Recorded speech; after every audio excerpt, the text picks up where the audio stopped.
Good morning, good morning. It's the Last Minute Laura show. Good morning, good morning. Hello, hi everybody. There's my silver play button. Because I'm a real live YouTuber, subscribe, join us.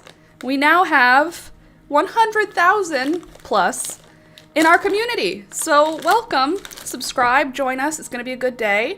It's Friday, April 10th. Happy Friday. Happy halfway through April. I looked on the Weather Network yesterday. If you follow me on Instagram, you'll already know this because I could not help myself but post it in my stories. My town is almost done with winter. Literally next Monday, I'm going to put in a good chunk of my garden. I'm aware that that is risky because technically that's not going to be when our last frost date is. However, when looking at my thermostat, while looking at my, what is this called? Forecast, it appears that we only have one day in the next 2 weeks where the low is below 5 degrees Celsius. And in my humble opinion, I think it's spring. The next 5 days, do you want to hear what we've got? We've got Saturday, 11 degrees Celsius in the daytime, 0 degrees Celsius at night. You can't put a garden out with that temperature.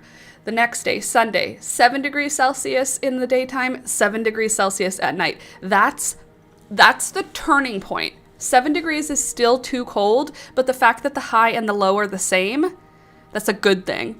The next day, the 13th, 19 degrees Celsius is the high, 9 is the low. The next day, 16 is the high, 13 is the low. Basically, the high and the low are both going up really slowly, but once it's above 10 degrees most of the time, at the lowest point of the time, it's basically fine.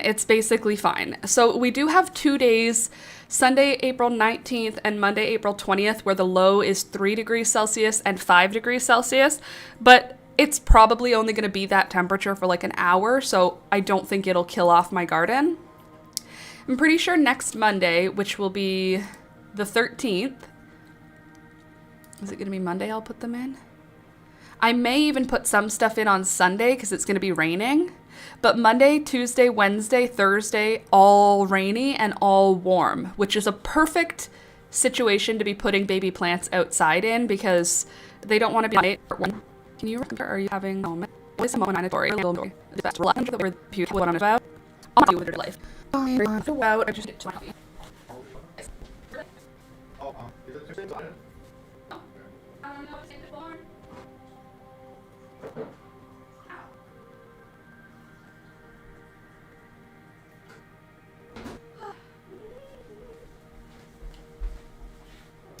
Alrighty then. Let me just set my stuff while we wait for the glitches to stop.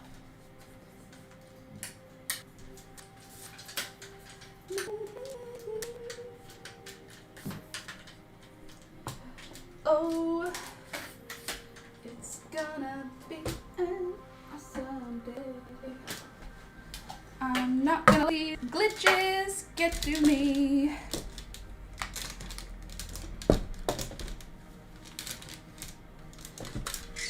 That song's gonna be playing in my head now.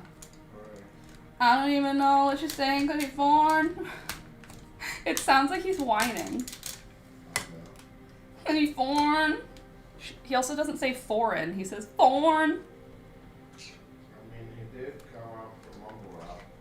Yeah, he didn't really come up from it then, did he? Huh? No, he was one of the main people. It was a joke because he's still doing it. I said he didn't really come up from it. Yeah. He's still doing that.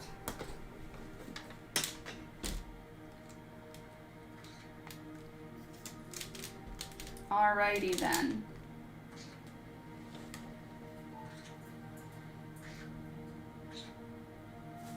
Cool.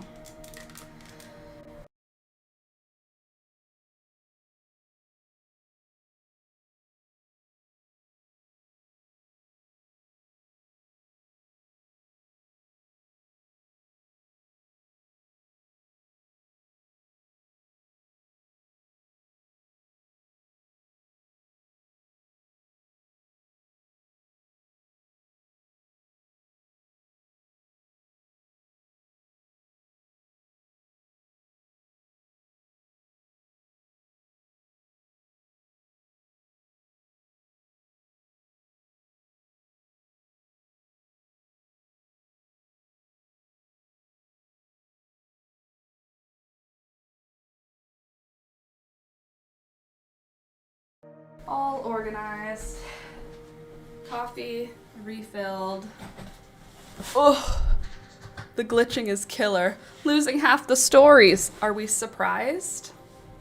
Hello, are we back? Can you check if Adobe's still open? Adobe. It is not.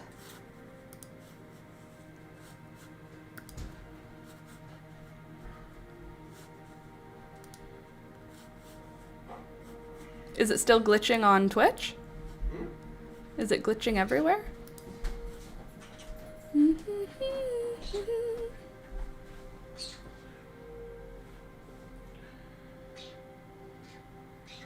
The hard drive's not plugged in on the front. Oh, okay. Is This just got plugged in like 4 Okay. seconds ago, so that would not affect it. Can I switch the microphone to USB-C for a sec? Sure. Switch to BRB, different- everybody.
Alright.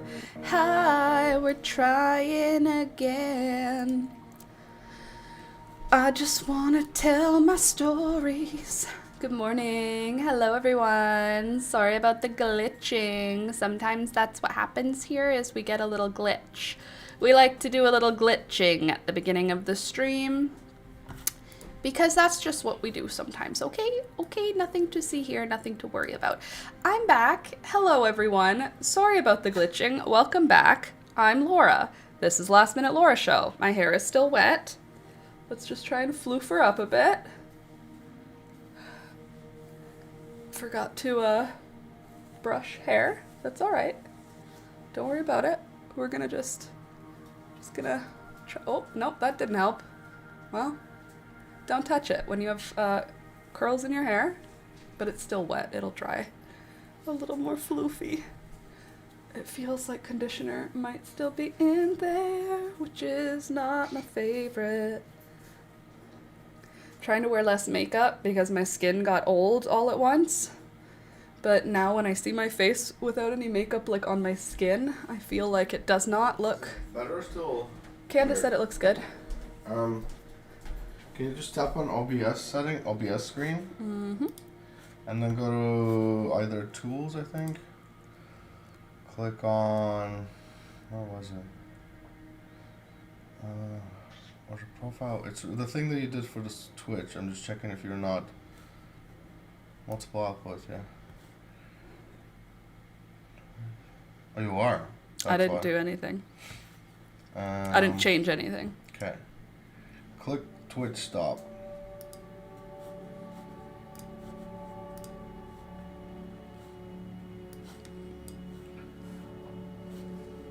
It turned it off. Okay. Refresh it? No, don't do that. Refresh it.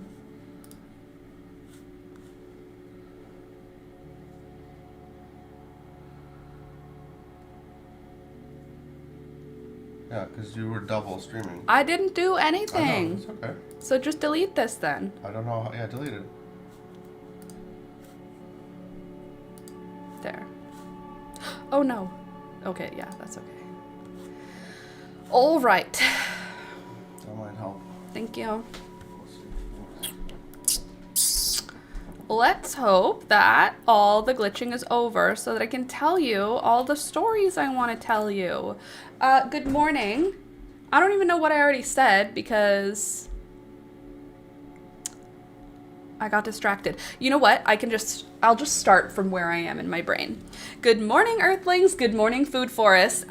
So I did a bunch more gardening yesterday, and the day before I did 4 pots for outside. They are going to be living inside right now until I can bring them outside during the day. But I did a petunia pot, and then I did 3 geranium hanging baskets. I decided to go ahead and do my hanging baskets now and let them get started in their summer pots. So in my hanging baskets, I've got maidenhair feather vine, maidenhair hair vine, maidenhair feather vine, that sounds more right, and lobelia and geraniums. So that is going to create pink, is the maidenhair? I think it's pink. Pink and purple trailing flowers.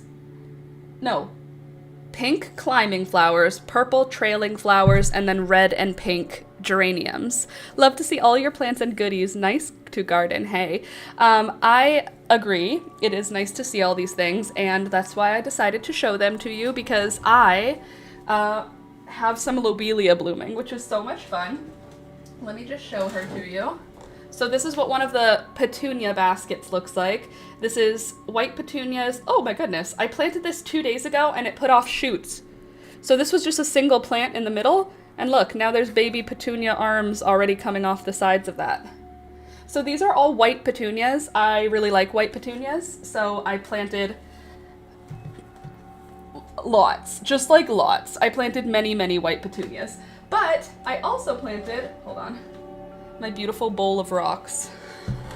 I need a bigger bowl. We're gonna need a bigger bowl. Okay, let me show you the lobelia, because it started blooming, so I decided to pot it up. Ready for this? Look how cute she is. Happy birthday, lobelia! So those tiny little blue-purple flowers are going to be cascading from 3 sides of the pot. In the middle, I put a white petunia. That will also spread. And then the 3 geraniums will get very big and covered in flowers. So I have 2 pots that are virtually identical, like this.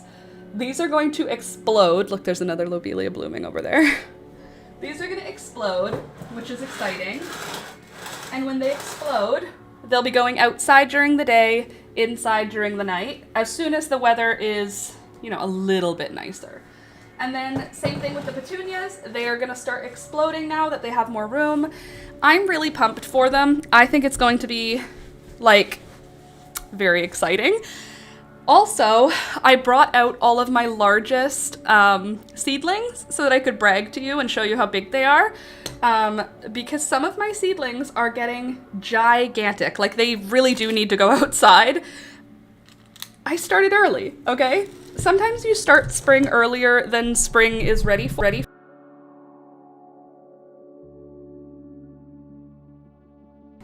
I don't feel bad about it.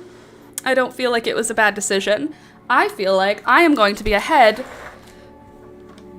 Who am I racing? Just me. I'm just racing myself, but still, even so. I went to the beach yesterday with Alex. I collected a whole bunch of new rocks. I'm gonna show them to you.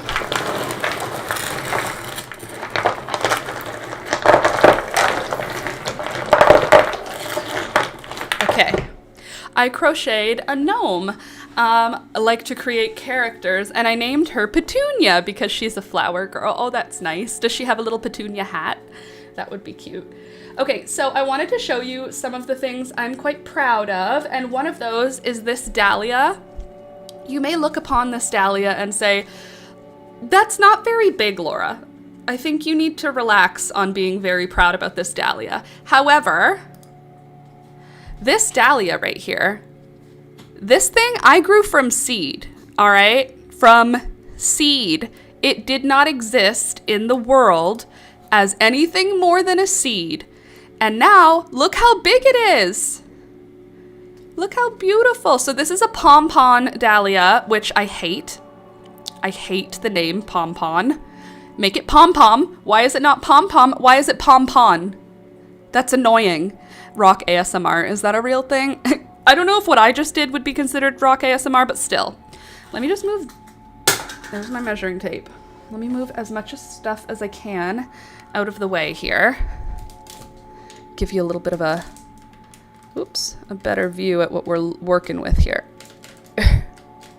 All right, that's the best I can do for you right now. Just planted dinner plate dahlias. So my mom and my sister are growing dinner plate dahlias. I don't like them for container gardening. I do like them for in the ground gardening, which is what my mom is doing. My sister's going to be doing hers in container gardening, and that's fine. I know they work. I know it's all good, but for me, it just feels like you're waiting all summer to get one flower, and that's fine for some things, just like sunflowers. I don't care for sunflowers for the same reason. But this dahlia is a pompon, so it's going to be smaller flowers, like 1.5 to 2 inches, which is, that's 2 inches. So 2 inches wide, 1.5 inches wide. It's going to be small flowers, and they're like balls. They look like little round balls. This one and the other one that I started from seed, I have no idea what color they're going to be. We'll find out. Hopefully not orange, hopefully not yellow, but anything else I'm pretty welcome, happy to welcome into the garden. The main thing is that I grew this from seed, and I've never grown a dahlia from seed before. I know that you don't get anything true to form by doing it this way, but it's still exciting because now I have a surprise, which I love. I love a planting surprise. Also, I have this gorgeous gladiolus. So Peekaboo did take a bite out of it last night. My friggin' cat. I put all these plants on the table. You may have a new type of dahlia as you planted it from seed. True dahlia will come from the tuber. Exactly. So I did get this packet of seeds in a seed exchange, and it just said pompon dahlia, and it wasn't in a seed exchange, actually. I purchased seeds on Etsy, and it was a freebie included with the seeds that I purchased. So then I went back onto the seller's store, and I looked for the dahlias that they sell. And the dahlias that they sell are beautiful. Ugh. While I know they won't come true, that's okay, because they're going to be cute and little, as long as they're not yellow or orange. If they're yellow or orange, I'll give them to my sister at the end of the season, because I'm not interested in adding any yellow or orange into my garden. The idea is to always avoid orange at all costs, and if orange happens, handle it after the fact. Anyway, last night I put all these plants on my table to show you this morning, and Peekaboo, my beautiful, lovely, sweet princess, destroyed one of my gladiolus babies. This one is one that's being grown from, it's not from seed, but it's from like the little cormlets that come off of the gladiolus at the end of the season. I collected them all, saved them over winter, and then potted them up. This leaf was at least twice as high. It was like this tall. She crunched it right back down. I'm not going to freak out about it. It was 100% my fault. However, Peekaboo, what the farrig are you doing, girlfriend? So, oh well. This gladiolus, these ones, I don't know what colors they are. The corms that I took out of the ground were, I think, pink and orange. So, could be in there. Hopefully not too much orange. That's the goal. These ones are purple and pale purple periwinkle sort of color and white. I don't know which is which because it was just a mix, but I'm excited because they are alive. Also, something really exciting happened. I was looking for our toaster. We don't use a toaster very often, and my toaster was above the oven in a cupboard, hard to reach. Oh, excuse me.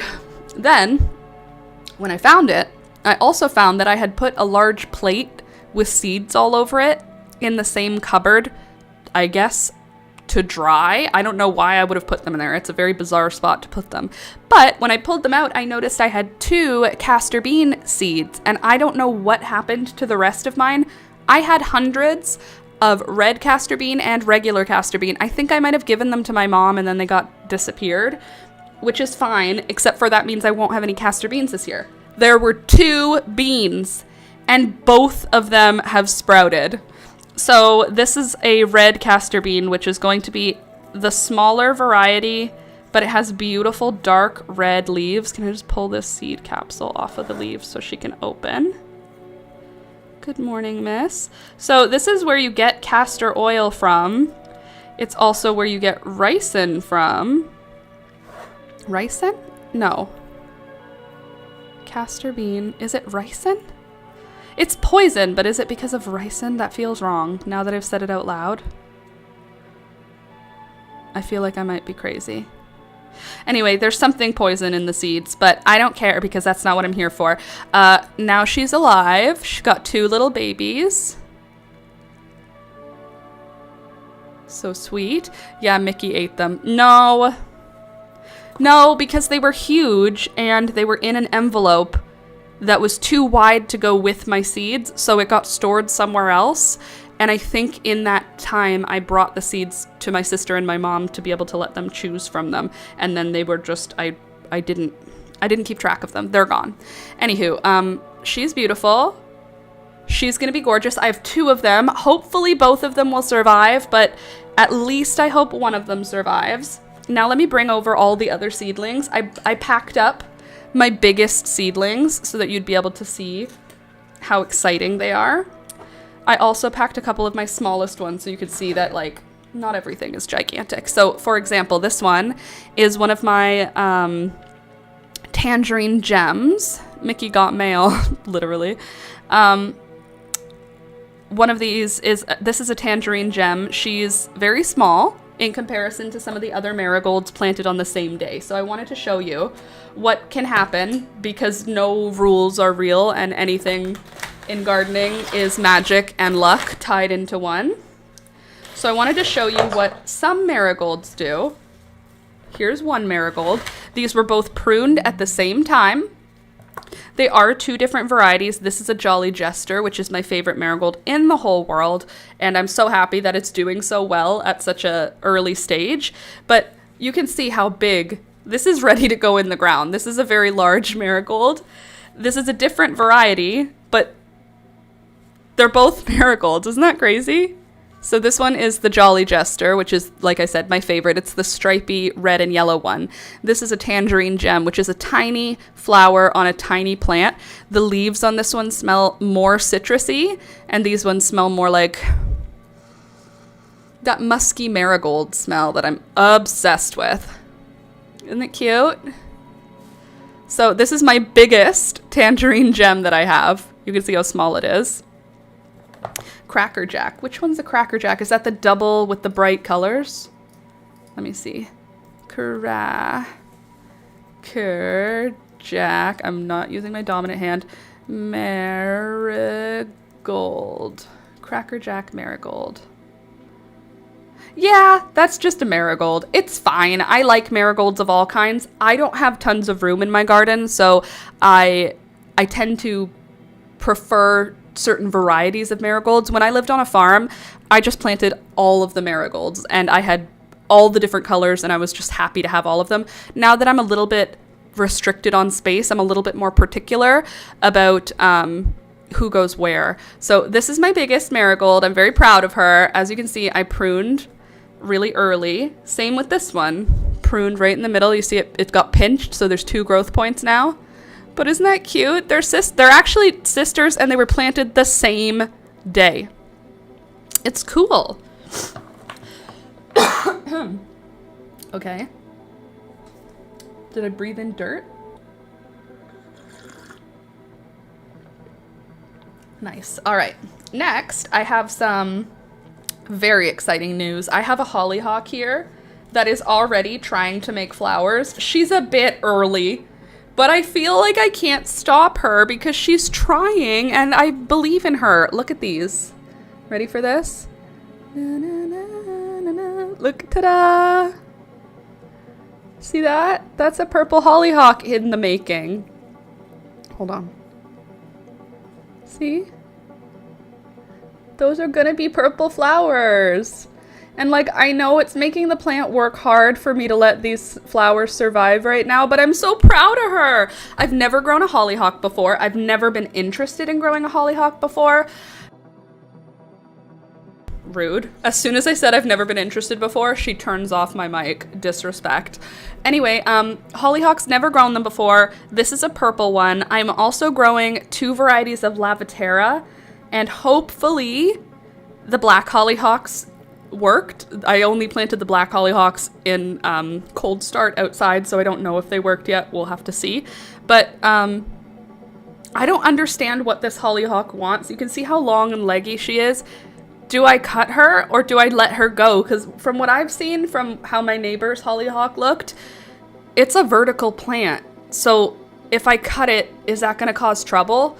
Because it seems like a plant that wants to be vertical. So anyway, this is what a hollyhock looks like when she's stretching. Here's another hollyhock. This is the same variety. This one was raised with a twin together. So I don't know. I have like experiments going. Some plants don't want their sisters to be touching them even at all.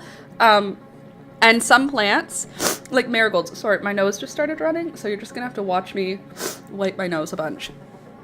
Anyway, marigolds, they don't like to share space with their sisters. If they're two to a pot, they both stop themselves from growing. I don't believe that they are stopped by lack of nutrients. I believe they self-stop. I'm not a scientist. I'm just a magical witch who puts anthropomorphic energy into everything in the world. That's just who I am. Yeah, it takes 2 years to get flowers from hollyhocks, and they're related to mallow, and they're sweet to the taste. So the hollyhocks that I'm growing do not take 2 years. They'll bloom in the first year, which is great, but they'll bloom in the second year as well. I started them early enough that they should bloom this year.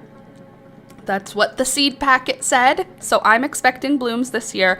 That being said, I planted lots of them, and hollyhocks, surprisingly, they like to live with their sisters. So as you can see, this hollyhock lives alone.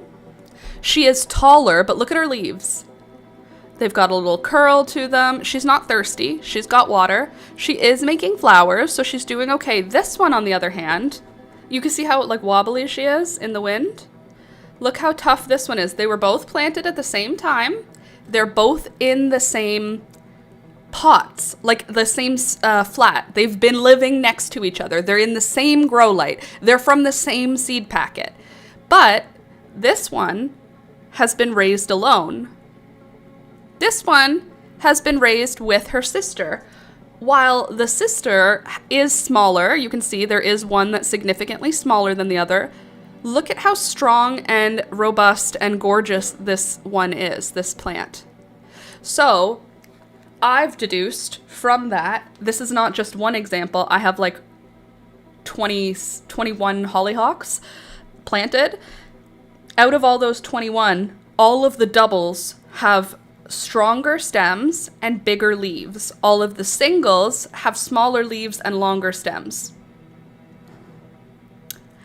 Based on science, based on my very scientific method, I say hollyhocks like to live with their sisters. So, happy birthday to my hollyhocks. You're beautiful. I'm proud of you. This one's trying to make flowers already. You're not even supposed to make flowers till the second year, so like, what are you doing? They're so big. By the way, did you send out the seeds? Yes, I did. Seeds have been sent out. Most people have received them, but not everybody has received them yet. I'm not in charge of the mail. I didn't even put tracking on it. It was like $5 for each of you guys for me to send you seeds. So, since it was $5 a person and I had to send out like 40 something, since I didn't add tracking because I was not going to do that. Let's see, food forest. I adopt neighbors' lawns and gardens as I only have half an acre. Oh, that's a good idea. They are so big. Cool, a witch, love it. So, I'm not a witch in the way that I don't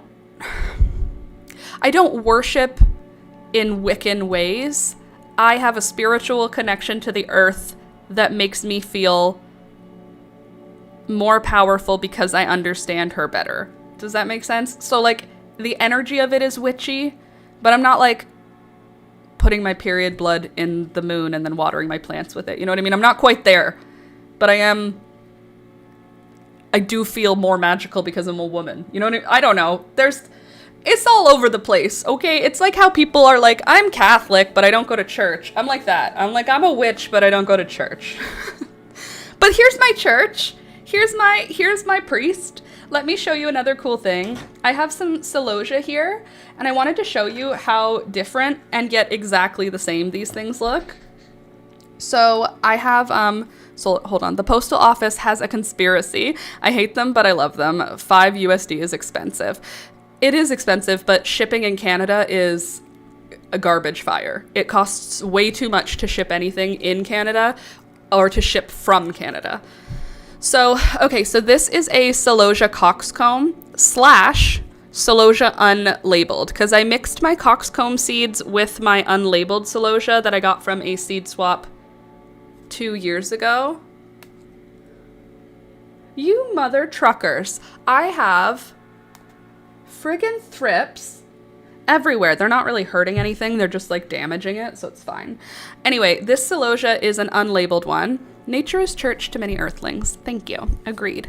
This one is an unlabeled. So you can see the colors, you can see the growth pattern. Growth pattern on this one is the same, but you see how the color is different? Look, the stems both have that red bottom, but do you see the flamingo, this one, has like a lime green look to it, and the leaves are much more flat.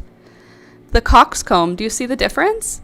The leaves have like a darker color to them, but also a bunch more texture. So they're both Celosia.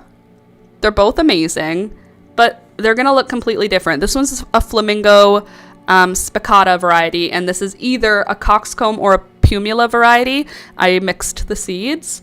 But if it's a coxcomb, I'm going to be a little disappointed. I don't care. And if it's a pumila, I'll be happy. Ladybugs eat bugs. Yep, you can't get them right now where I live. Ladybugs are not available for purchase where I live yet. It's like a late April thing. So if I can, I'm not going to do it. I don't know why. I'm not worried about the thrips. I'm going to be honest. All of the thrips that are on my seedlings right now, they're not killing my seedlings. And by the time my seedlings go outside, the ladybugs will be very happy for the food that I will provide them. So while I am individually trying to manage the thrips population on each plant, what I'm just doing is just ripping off the leaves that are affected, because it's not killing the plants, so I don't really care. Next, I've got my salvia. This is a salvia, hold on, it's pink, hummingbird pink salvia. The individual flowers on this one look like hummingbirds, which is so fun. And then I have another salvia, which is a completely different variety. This is a salvia bee heaven, and this is a salvia hummingbird pink salvia. Look, this one's obviously been cut. So here's another thing. These were both planted at the same time. I did not pinch this one, and I did pinch this one. And look at the size difference. Isn't that interesting?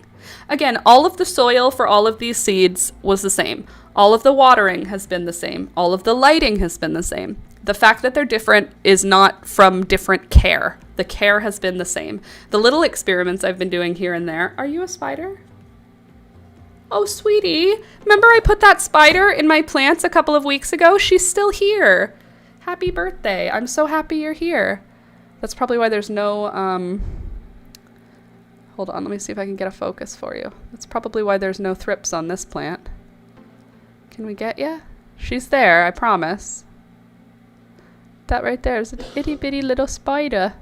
Look at the spiky hairs on this plant. Isn't that interesting? Weird. So spiky looking. Anyway, these are two... why do I keep saying Celosia? Salvia. These are two salvias. This is Salvia Bee Heaven. Bee Heaven or Bee Haven? It's either Bee Haven or Bee Heaven. I don't know. And then this one is Salvia Pink Hummingbird. Both beautiful. This one's got more red to it. This one's got more pink to it. Beautiful. I also have the most gorgeous apricot status. Is this not the most beautiful plant you've ever seen in your life? I have... Hold on, let's see. Lovely plants. We are impressed that you use your environment to your plant's advantage. Put a few seeds in letter mail and cost of stamp covers transport. With peace and love, I put a seed packet in an envelope and it goes through letter transport and it costs me $5. Unfortunately, for some reason, to ship to the States an envelope used to cost $1. It would be $1.09, $1.09 to ship anywhere in States, anywhere in Canada, one stamp. That's just not the way it is anymore. So I send seeds all over the world. It's a seed packet. It's nothing huge. It's like two of these, two packets this big in a paper envelope with a card. It goes through letter mail, but because of where it's going or whatever, it always costs way more than it feels like it should. That being said, it's worth it to me because I love seeing my flowers in your garden and I love the connection it brings us. I love that this year, all of you guys who have seeds from me are going to be growing Jolly Jesters. You don't have a choice. I have put so many Jolly Jester seeds in your seed packets that if you plant your seeds, I will be guaranteed to never run out of seeds of that plant, which is kind of my plan all along. So this is a apricot status. It's doing so well. This plant is at least a month ahead of where I was last year at this time, and that means I will get flowers this year. Knock on wood. I mean, we can't be sure of anything, but this is a very healthy little seedling. I don't see any roots coming out the bottom, but that's okay. This is a very shallow root plant, but she is going to be gorgeous. She's already gorgeous. Look how many leaves. That's because I started a month early. Don't start a month early. It's not a good idea, but I'm happy I did. All of my advice is like follow what I say, not what I do, because what I do is always going to be the difficult option. Some of my coleus were getting too big. This is now my biggest coleus. I had to cut all of them. I had to cut all of the plants down because they were way too big. So all of my coleus plants were like nearly 12 inches tall, and it was getting ridiculous. So this is a top cutting. This is not its own plant. This is a top cutting from one of the plants that I had to cut back because it was getting too big. So this is not even a big seedling. This is a cutting from my biggest plant. So here, I'll show you how big they were getting. Do you see all these branches? These branches, I had to cut them all back because they were just huge. So this is one of the mosaic varieties. I believe this one is the Kong Mosaic. It's going to be gigantic. She's beautiful. One of my favorite coleus, and basically it's huge. Let's see. Yeah, I send in the mail too, and I use prepaid letter mail. Fun to see how humans grow seeds. Must say bye for now, and glad I made it to the live. Keep up the content. Thank you. If you're shipping from the States, though, it's different. Shipping from Canada is stupid. Shipping from Canada is always stupid. With peace and love, our mail system is very expensive. I don't know why Canada is the way that it is, but we have clean water, a roof over our head, and electricity, so I can't complain. Look at the roots coming out of this one. She's a beauty. This is my favorite variety of coleus, I believe, but this is my second favorite variety. This is the French Quarter. Off fishing and foraging in the North Pacific. Peace. Oh, lovely. Enjoy. I have to start fishing soon. It's perch season. This is French Quarter. This is Kong Mosaic, but they're both doing really well. Really pleased with how the coleus are looking. I also have Silvery Rose straw flowers, and they are doing phenomenal. I have, I think, like 20 Silvery Rose, and then I have 20-ish assorted mixed straw flowers. My plan is to put about half of each in the garden so that I can have some surprises, but mostly Silvery Rose. I prefer the Silvery Rose straw flower over the others, but I still like having some surprises in my garden, so I plant a few assorted mixed ones. But look how big this is. This is ready to go in the garden. So you might think, Laura, did you not plant it deep enough? Why is it so floppy? The reason it's so floppy is an intentional advantageous evolution that straw flowers have. Let me show her to you. If you look right at the bottom here, do you see how thin the bottom of the stem is? It's thin, but it's very dense. It's like a hard part. There's only a centimeter of it, but it's hard. And then there's roots. And it does this so that the wind can blow the plant around without damaging it. So it doesn't break the actual stem of the plant. It just will topple around like this until it's got some height to it. Then it'll anchor itself down. But I've learned this with many plants do this, where it actively will wobble around in the wind to protect it from getting snapped in the wind. But this is a silvery rose strawflower. So excited to see her come around. I also have my amaranth velvet curtain. She's getting large and in charge. I think I have 6 or 8 of these that made it to this size, which is great. I probably only need 2 of them. I'll probably plant 3 or 4, but I probably only need 2 for my space. But this is a beautiful, beautiful amaranth. It ends up around 6 feet tall, covered in these beautiful dark, dark purple tassels. The mice love them, like love them. The outdoor house mouse families love eating the seeds at the end of summer, and I let them because they're allowed to be outside. I can't be mad when I see a mouse outside, but I'm very pleased with this one. Another that's doing really well, Candace, the creamy blush ruffles zinnia. She's doing phenomenal. This is one of the ones that I did not pinch back. I will pinch it back eventually. I just haven't done so yet because she's doing so well. Look at how nice she looks. This is going to be a big, beautiful cream colored, almost white sort of blush colored zinnia. And also there's a random secret basil here. I don't know. I think it's a purple opal basil, but it's just come from seeds ending up in my soil mix. I'm very happy about her. She's lovely. So Creamy Blush Ruffles is going to be a hit. This one is a firecracker vine. Why do you have damage? Oh, that's sun damage. Too bad. How can you pinch it now? It's so big. Well, since you asked, you just decide where you want the pinch to happen, and then you just... There, now I pinched it back. So now this top part will split into 2. If I wanted to be drastic, I could pinch here, or even down here, but I can't do that because my heart won't let me. So we'll start like this, and if it feels like I need to go down another leaf segment, I will, but I'm not going to do it yet. Here is one of my sanguinea. I don't know. I have never heard anyone say the word, so my brain says sanguinea, but that's whomst among us. So this one was pinched. As you can see, I pinched this one back a while ago, and now I've got 2 beautiful growth points coming off of her. So that will likely happen again. Oh yes, the firecracker vine. I didn't get to show her to you.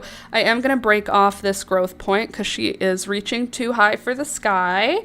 But this is a firecracker vine. She is going to make gorgeous, gorgeous white, yellow, orange, red flowers. They start off white, and then they turn yellow, then they turn orange, then they turn red, progressively. So you'll see a stem of these flowers, and the flowers at the base of the stem are red, and it moves up all the way to white.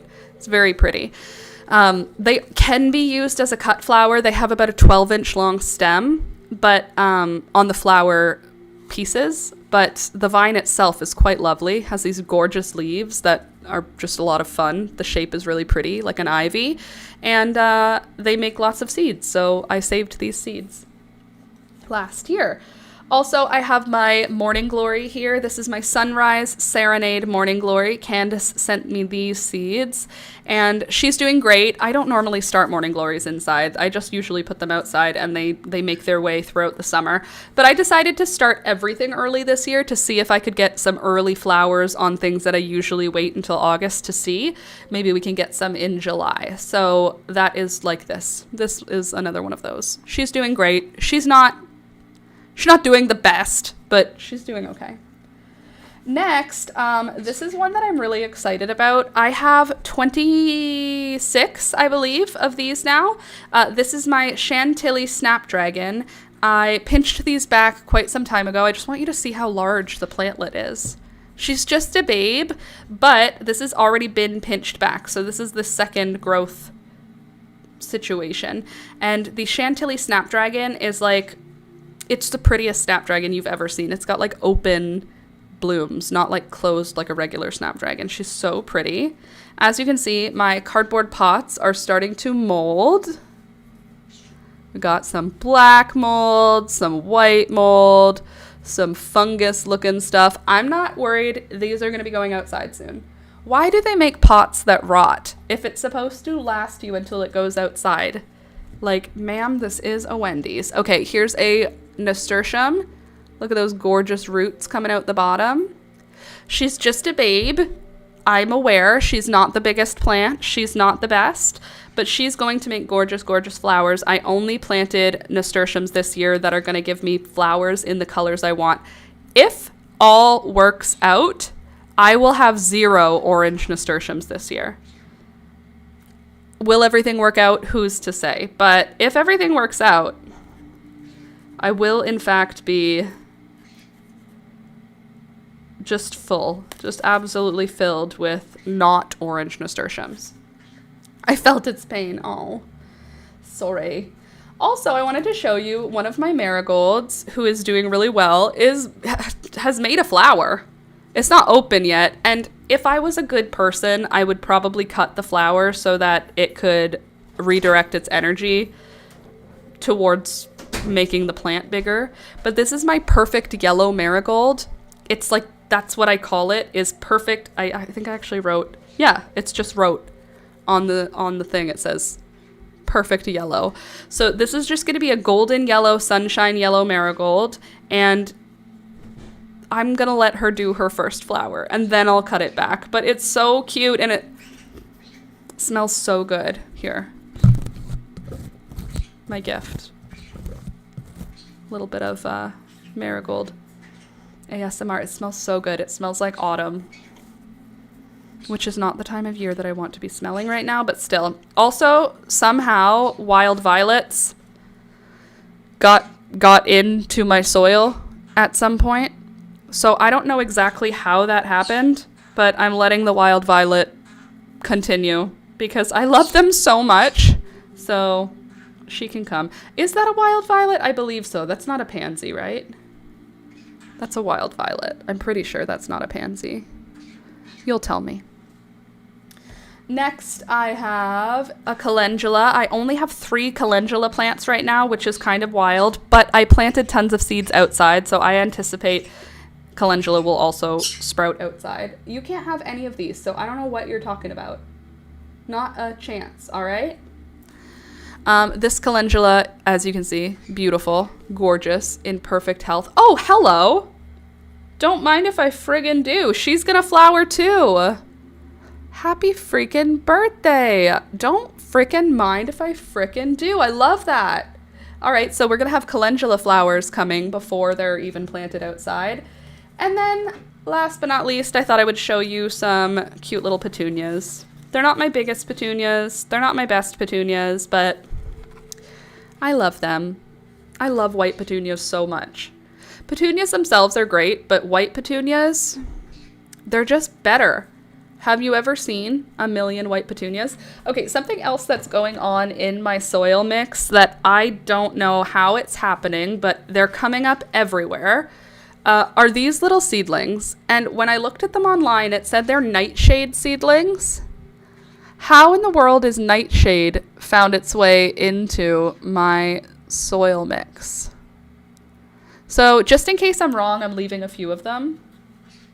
But the internet has assured me, in fact, that it is at least related to a nightshade, which it's not tomatoes, it's not potatoes, it's not peppers. So I don't know what other nightshade it could be. Let me just tuck everybody back in here. This coleus, are you kidding me? She's beautiful. I'm obsessed with her. All right, this marigold, are you kidding me? She's perfect. She's everything. She's beauty and she's grace. This coleus is Miss United States. Okay, you need direct light. You need to be under direct light too. You guys can basically be in shadow now. You're huge. Oh no. I'm so sorry, madam. Let me just pinch off that whole growth point and then I can do this. Ugh. just scrunch up a marigold leaf. I wish I could give this to you to smell. It's like nothing else. And it doesn't smell like a flower, but it doesn't smell like a leaf either. Oh, she's beautiful. Okay. Next, Peekaboo screwed with one of my plants. I don't know how she only ate 2 of the plants. All of these plants were on the same table, and she only ate my sweet alyssum and my gladiolus, so that's great. She took one of my sweet alyssum because this pot had 4, and now there's only 3 this morning. No blooms on my sweet alyssum yet, but the plants themselves are getting quite large, looking quite robust. Here's another one that wobbles around on purpose.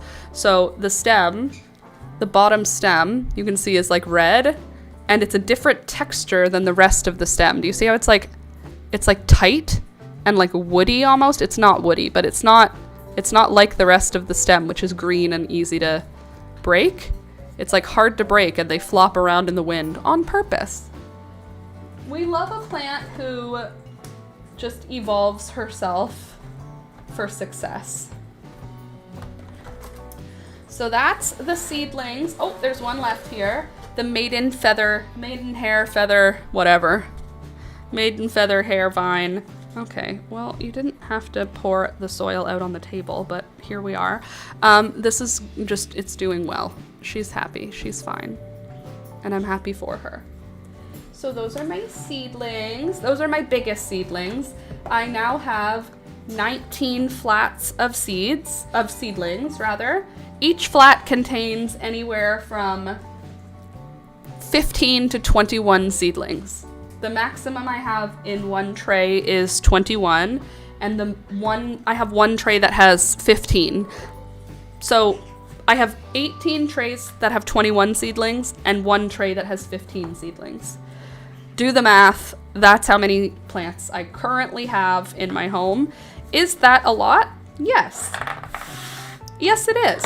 Thanks for asking. Does it look like a grow up? Yes, it does. I also have my biannual apartment inspection coming up soon. Hopefully it will be after next Monday so that I can say it's not a grow up, so that I don't have to explain to them, these are high efficiency LEDs. I promise we are not destroying this home. It's just the way it has to be right now. Hey, my love, would you bring me a bowl of water? No. Why? All of them? No. There's no... It doesn't matter. I just need to make rocks wet. Huh? I just need to make my rocks wet. I need to wet my rocks. That sounds like a dirty sentence. Okay, here's the next part. Are you ready? All of these rocks are dry. First thing for you to understand, they're all dry, okay? It's important for you to know because the colors you're gonna see right now, thank you so much, are the colors that they are dry. So I pulled a bunch of rocks out of my rock tumbler. Let me just bring you in. I pulled a bunch of rocks out of my rock tumbler. The last time I put them in the rock tumbler, all that they had with them was a little bit of soap and a bunch of these little black sponges. If you ever do rock tumbling, the rock tumbling kit comes with these little sponges and you're supposed to finish the polish with that. I've never done that before. So these are all of my old rocks that have been polished. And I just want to show you the difference that happened by using the little sponge. So like, for example, this one is beautiful. This is an older one that I took out of my rock tumbler. You see this shine on it? Do you see how it kind of still looks like a foggy shine? It's shiny. It's totally shiny, but it's foggy, the shine. These came out of the rock tumbler yesterday. These have no oil on them. They're just a dry stone. Look at the shine on that one. It's like a mirror. Do you see that? No, it reflects. That's how shiny it is. Are you kidding me? Look, do you see? It reflects the color. That's how shiny it is. The color purple from the lights behind me. Stop it. Is that not the prettiest thing you ever saw? Look at the shine on this. Okay, so again, Let me compare with the same kind of rock, because I have others of that kind. So these are both the same. They're both jasper. Do you see the shine on this one? It just looks foggy. Versus this one, it's like sharp. The shine is... Look at that. Mirror. You're going to redo all the other rocks now. It's not... Yeah, I'm probably going to redo my other rocks now. But I just wanted you to see these ones because they're so pretty. And they're so shiny.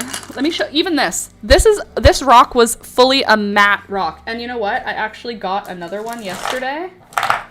It's not the same kind. Never mind. I won't even bother. But look at this. Even this, which is, like, this rock should be matte. Can you just relax, camera? Here, let me try and balance my hand. Where are you? Here you are. There. Look at that shine. And that's not, there's no oil on it yet. I've in previous rounds, I've added mineral oil onto the rocks when I'm finished. This one was one that I redid. I added this. This was one of the already finished ones, but I put it in when I did the polishing round just to see if I could get it any shinier. Come on. Come on. There we go. Look at this. Hold on, look at the shine. Oh, like a mirror. Look at it. Oh, now you can see all the designs I wanted you to be able to see. Hold on. I have to like balance my elbow so that the focus will stay. Hold on. Get my focus. Now let me get the light where I want. There, do you see all the lines in it? There. Oh, hold on, I had it. Hold on. No, Laura, stop. Why are you moving? Do you see those lines? See if I can get even closer to her. There, now you can see them. They're like rivers. Why do you move over that way? There. Stop moving. Do you see the lines? Why do I keep moving the wrong way? I don't know why my hand can't stand still here. Why you're just fading over to the other side. What's your damage here? My brain can't seem to handle. Do you see how shiny? Again, just stay in the middle. If I'm not staring at my hand, it just like starts moving to the other side. Oh, she's so pretty. Can you just like look at this rock for a minute and just really like appreciate this rock? What in the world? What is happening here? So that's cool. Let me just pour them out. And then we'll put them back in once we've looked at them. And what I want to do is I want to get this, like more here. And then we want this to come down here. Okay, relax, good. Okay, that way my hands just have to stay here, good. Okay, so this one, I want to show it to you first, and then I want to show you what I did. So, first of all, look at the shine on it.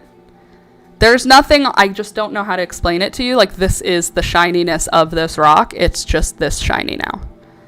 And look at how beautiful the, like, rivers in this rock are. Do you see them? Oops. Isn't she so pretty? This is a piece of jasper. Good morning, Michelle. With quartz river running through it. Here, let me show you that. Quartz. Quartz. Do you see a little ziggy zaggy?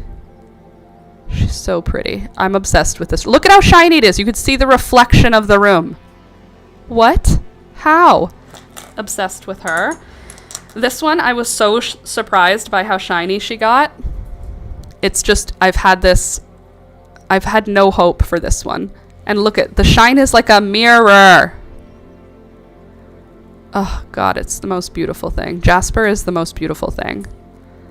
I've never had this much luck with the shine before. Let me show you another one of the old ones. So this is one that I've considered very shiny. Like, this is something I would consider like a perfect thing before. So this is a piece of unakite. And look at when you see the reflection in it, the shine. Hold on, when it hits the light. The shine is like fuzzy. It's not a sharp reflection. It's like diluted. if you see, it's not mirror shiny. It's shiny for sure, but you can see like it's just not mirror shiny versus this is a similar size and shape, right? Look at the shine on this. Hold on, let me get her. Come on. It's like a sharp. I know, you guys can't have these rocks, sorry. These are rocks for people. I worked too hard on these rocks for you to eat them. Do you see the difference? This is also Unakite. Isn't that also interesting that Unakite can be... Let me show you the Unakite varieties that I have. These are all the same kind of stone on paper. Obviously they don't look the same, but on paper, all of this is the same thing. It's peridot or epidot, peridot, epidote, whatever, and red garnet. Or red granite. Jeez Louise, Laura, the words are hard sometimes. So depending on, I don't know, the temperature, the time, I'm not a doctor, different stuff happens. And yet it's still all my beautiful, sweet Unakite. Next, here's another Unakite that I'm very pleased with. She is mirror shiny. Look at that shine on her. She's perfect. Look at this. Are you nuts? What do you mean? How did you do that? Oh, I just polished it in a rock tumbler for years. Not literally, but it feels like it. Look at the shine. Look at the stuff.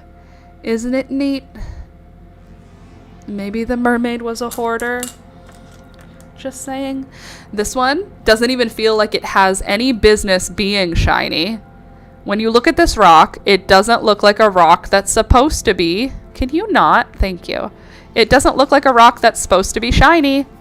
But you know what? She's beauty and she's grace. Oh, another Unakite. Surprise, surprise. I have another Unakite here. Another beautiful Unakite. Can you just focus? You have one job. Just focus. Stay focused. Look at her.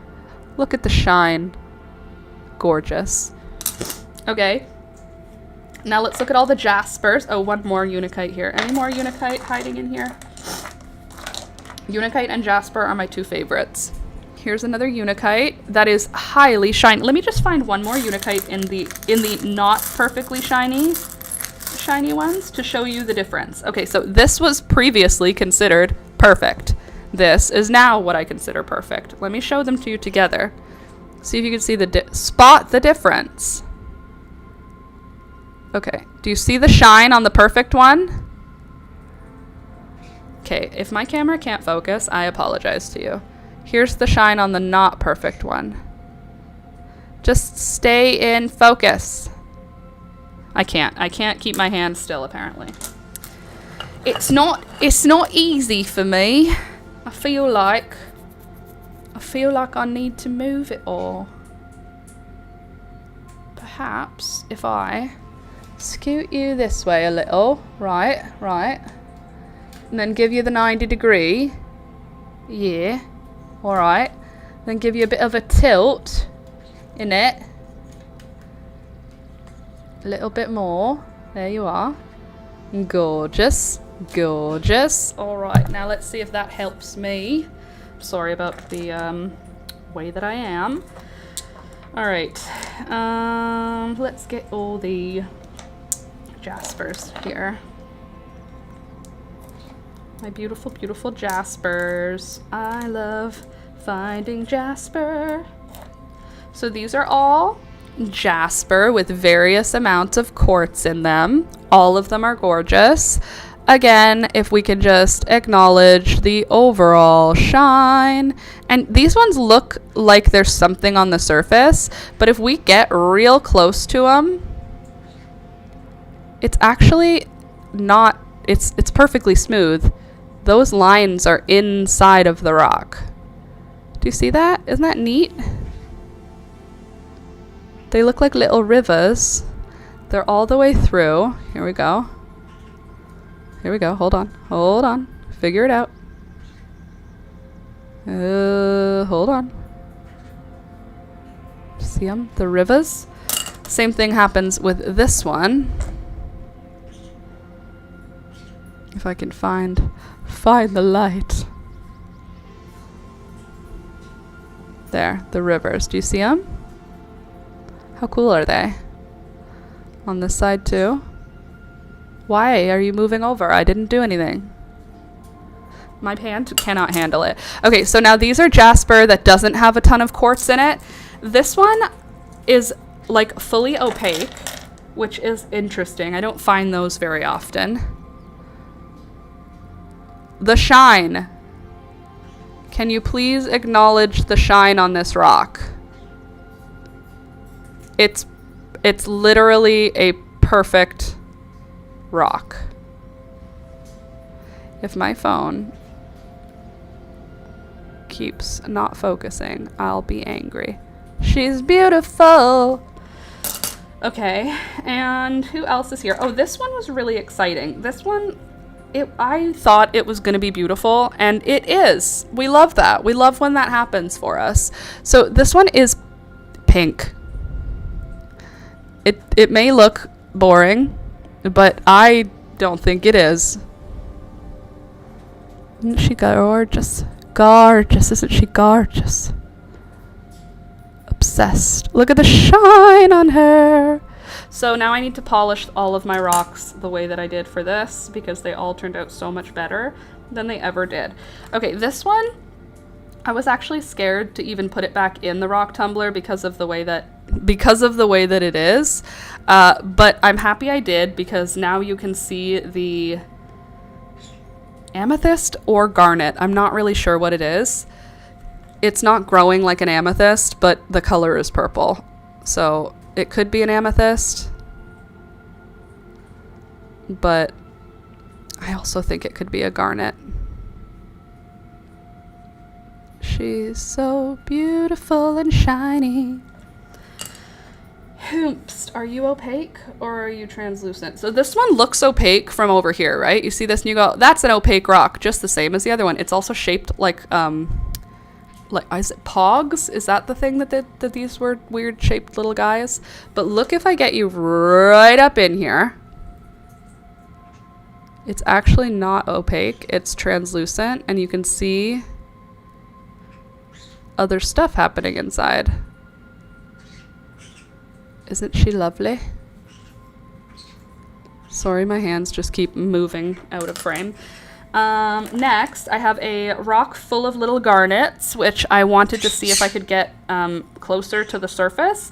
Unfortunately, the garnets are all smashed up, so they have to stay in the rock. I can't get them out. But you can see them inside the rock. See the little pink stones? Those are itty bitty natural garnet. So basically, I'm a jeweler. Pogs were slammer discs. What were the ones that were shaped like this? You remember those little toys that were weirdly shaped? And they had to ban them from schools because kids kept basically gambling. I forget what they were called. This one's just a green rock, but I love a good green rock. So when I find a good green rock, I'm gonna polish it. And look at how shiny I got this rock. Look at the shine on her. She's gorgeous. Look at that sharp shine. She's beautiful. Okay, another why you even bother polishing it rock. I say that because it's just a white quartz, but I love a white quartz. Look at that. Look. Hold on. Look at that gorgeous shine. It's gorgeous. Okay, this one, I actually only found this one fairly recently. With Julia, we found it on the beach. Look at it. Look, first of all, look how shiny I got it. That's the first important thing. Beautiful, right? Look at it up close. Look at what's going on with it. It's two different directions, like it broke.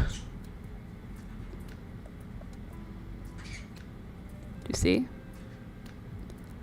The little liney things are in two different directions. So interesting. This one's also interesting, which is why I polished it. Isn't it pretty?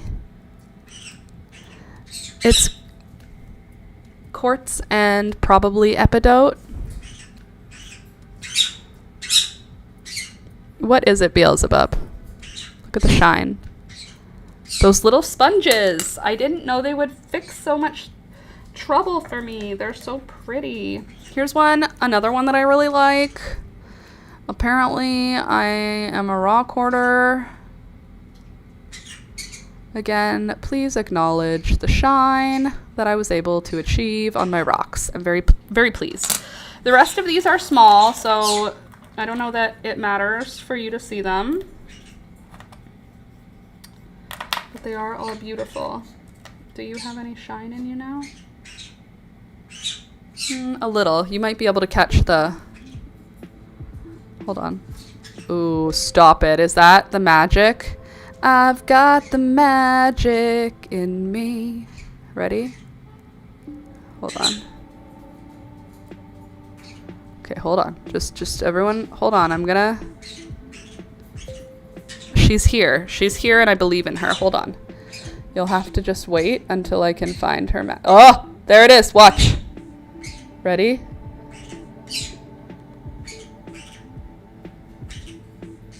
Okay, did you see it? Can you relax Laura's hands and stop trying to leave the screen? Look, do you see the magic in there? This one has magic inside of it. What in the magic is going on? Oh, okay. Anything else here? Really, really exciting to look at. Not really. Another gorgeous unikite. So these are all the ones that just came out of the polish. The last stage of polishing. Beelzebub, I'm gonna need you to shut the fridge door. I'm doing something. Okay, now the next step requires a bowl of water, and that is because the next step, hold on, you come this way. Thank you. The next step, why am I like this? Just put the bowl where you want it. This is where I want the bowl. Now get the camera where you want it. There. Okay. So the next step, I want to show you the rocks that I have collected yesterday. So this rock right here is a piece of jasper. You might look at it and go, ma'am, that's a rock. But this rock is the same as this rock. This will turn into this once polished. Do you see all the cracks and crevices, but how beautiful the color is? Now watch. So this is what it looks like polished. When you get it wet, you can get a beautiful, way better idea of what it'll look like when it's polished. And now you can see all of the little rivers of quartz, and you can see how beautiful and bright the jasper itself is. Jasper is so heavy and so hard. Slicing it into slices like this is difficult, but so worth it, because you see the outside of the rock, but once you see what it looks like on the inside, you get to see all of those rivers kind of exposed, which is great. So I always pick up jasper when I find it. I'm gonna show you the jaspers that I found yesterday, because I found a lot of them, and they're all gonna be really, really pretty. Right now, they're all kind of like meh, because they are not shiny and they are not cut. I just lost a rock. They're not cut and they're not shiny, but they will be both of those things, or at least one of them. I may not. Oh, this is another one. What does that matter, Laura? It's just a rock. Nothing exciting. We dip her in water and we find out, actually, she's a beautiful piece of weathered jasper that will be so gorgeous once polished. So there's that. These are all jaspers. Some of them have quartz growing with them. Some of them are jasper on its own. So here's a jasper that is like more than 50%, I would say, quartz, but there is jasper in it. See? So this is where we would get something like this from. This is a slice, but the rock it came from is like this. So I am going to be getting my tile saw out soon because it's going to be time. Here's a beautiful piece of dark jasper. I'm excited to see how that one tumbles because it's so rich looking.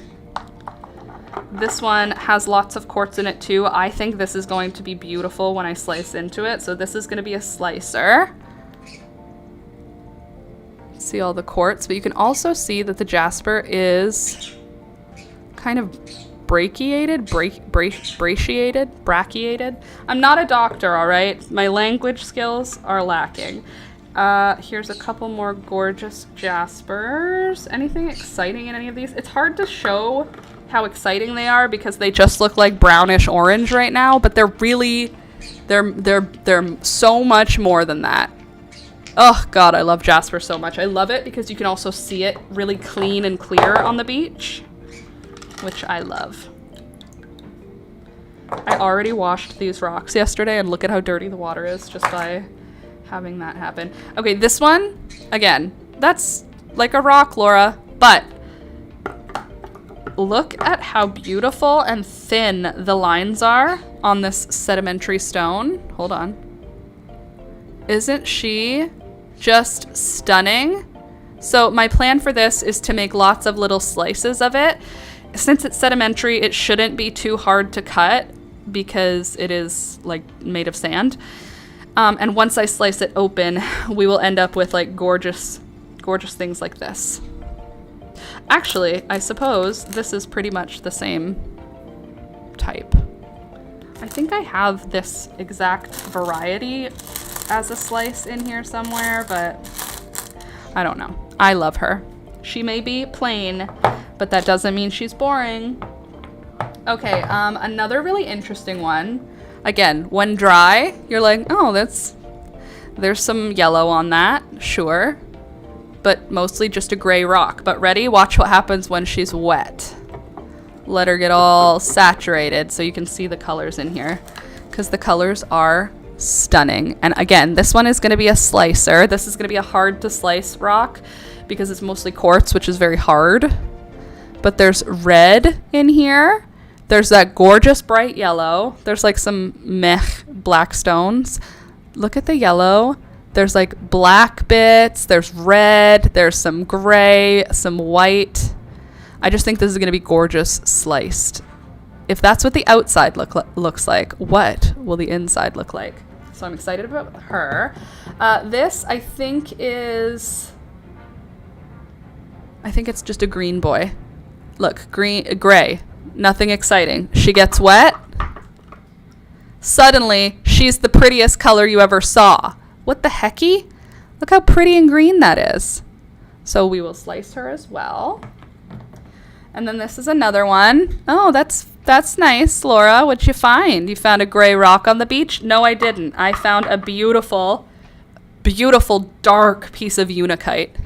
Look at how dark the green is, and there's almost no red. Usually unakite is red with a little bit of green. This one is green with a little bit of red. So when she slices open, I'm gonna just assume we're gonna find magic inside. This one is another one. What's that, Laura? That's just a brown rock. Who cares?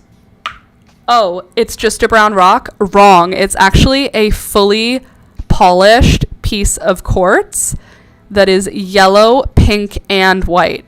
What? She's got a pink side, over here, a pink side, a yellow side, and a white side, all on the same rock. And it's translucent. Even though it looks opaque, it's because it's not been polished, but she will let light pass through her. Isn't it beautiful? I think it's beautiful. So she will be polished. I will not slice her. I will instead just polish her. Oh, that's nice, Laura. That nice gray rock you found. Oh, this? You mean this literal gorgeousness? Oh, you thought it was just a boring gray rock? Well, you were wrong. You were very, very wrong. It's so pretty. I'm a rock enthusiast. Here's another one. That's just a rock. Wrong. This is a broken moonstone. The whole thing has moonstone throughout. Unfortunately, it is broken, but when polished, it'll still be gorgeous. That's already been seen. This one I really liked. You can even tell it's pretty when it's dry. This one to me looks like planets and outer space. Have a look-see. Wow, look at, ooh, does that one have, hold on. Is there magic in here? Did I just see magic? I've got the magic. This little bit might have some magic. Also known as flash. Look at those little quartz bubbles in there. Isn't that cute? Haven't decided if she's a slicer or not. Here's another one. She's a gray rock. Wrong again. She's a beautiful, beautiful rock for slicing. Oh, wow. I agree. Oh, wow. This one was exciting for me because it's almost already polished. It just needs to go through, well, it'll go through all of the steps of polishing, but look at how, like, it's already round and pretty. I like this one, right?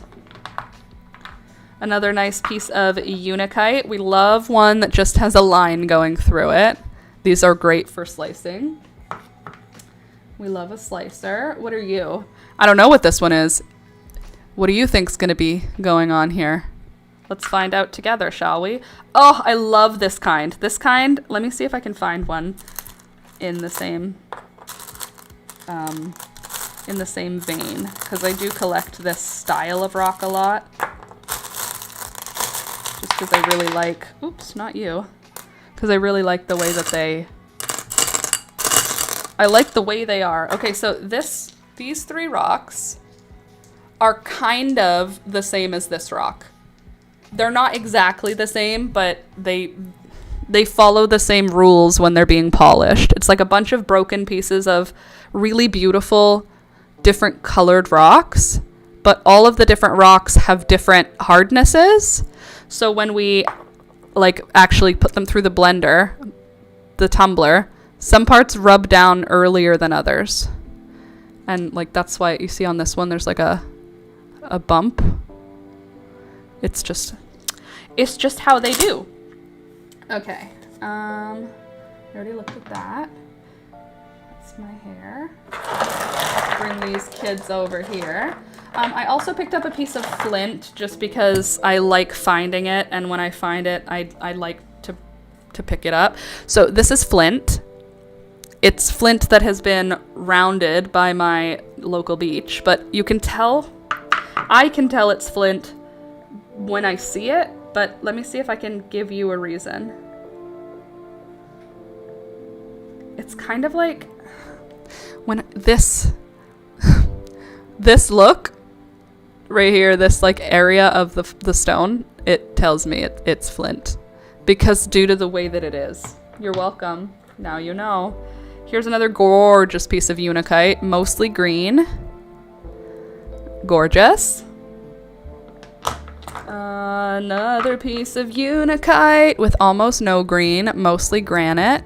I'm probably actually going to put this outside because now I'm realizing I don't care about it. Another piece of quartz that is almost perfectly rounded. Once polished, this will be gorgeous. It just needs to go through polishing basically because it's already perfectly smooth. Like, doesn't have any grittiness to it. Love that. This one's really pretty too. This is a small piece of jasper. This one's just going to be for polishing. Boring? Wrong. Actually, gorgeous. I've got the magic. Here's another really pretty one. This has Unikite and a bunch of quartz going through it. So we've got Unikite at the top here. Then we have this thick band of quartz that goes all the way through it, all the way around. And then the bottom is just like a different rock entirely with a line going through it the opposite direction. We love lines in this house. This is just, I just thought this was pretty. I don't think this will go through the polishing. It'll just fall apart, but it's it's just a pretty chunk of quartz. I am soaked now. My arms have just been having water drip down them. I've got the magic in me.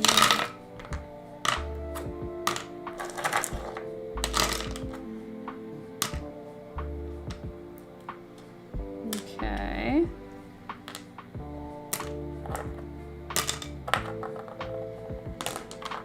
All right, that's everything left. All in the bowl. These I love. I love polishing these down. I'll show you what they look like when they get polished down. These ones were obviously smaller to begin with, but this rock will turn into something like these, which I love. Another unikite, another unikite, another unikite, another unikite, another unikite, another unikite, another unikite. Any more unikite? Another unikite. Any more unikite in here? I think that's it. Oh, no, that's just a red rock. And that's a red jasper. Okay, here's all the unikite I found. All the little ones. They will go through whichever polish feels right. And these ones will not be sliced because they are too small. I got one fossil that I liked. It's just a little piece of the edge of a shell. Cute. This one I think could be something pretty cool. So this is a moonstone, but it's mostly moonstone. There's not a ton of other stuff. Usually the moonstone here is like kind of polluted by other rocks, so you can't really enjoy. But I think this one may do something pretty cool once polished. I don't know. Doesn't it feel like it has the magic? Like, that looks magic to me. Plus she's translucent.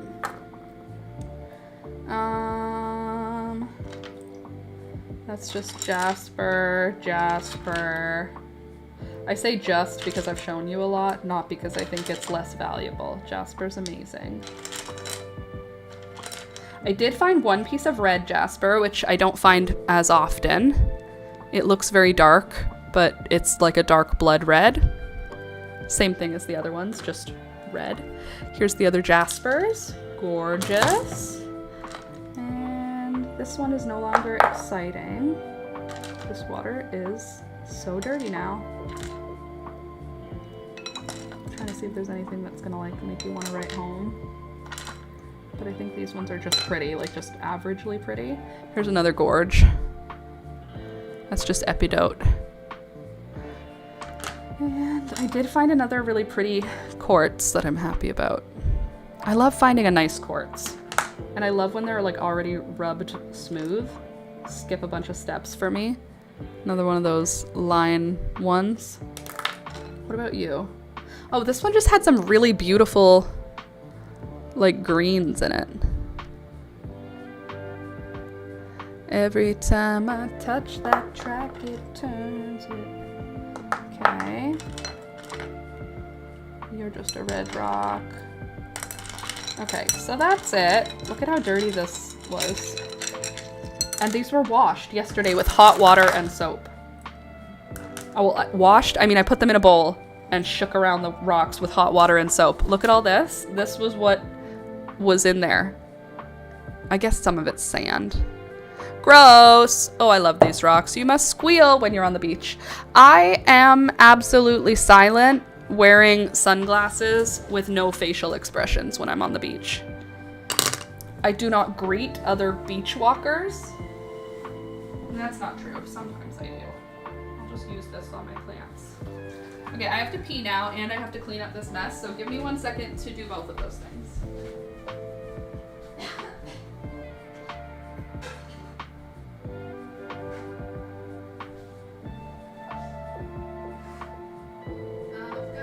That's gonna be in my head all day. Better than, I don't even know what you're saying because you're born. Which is what Alex has been playing for the last couple of days. And it just won't leave my head. It's by Lil Uzi Vert. Have you heard of Lil Uzi Vert?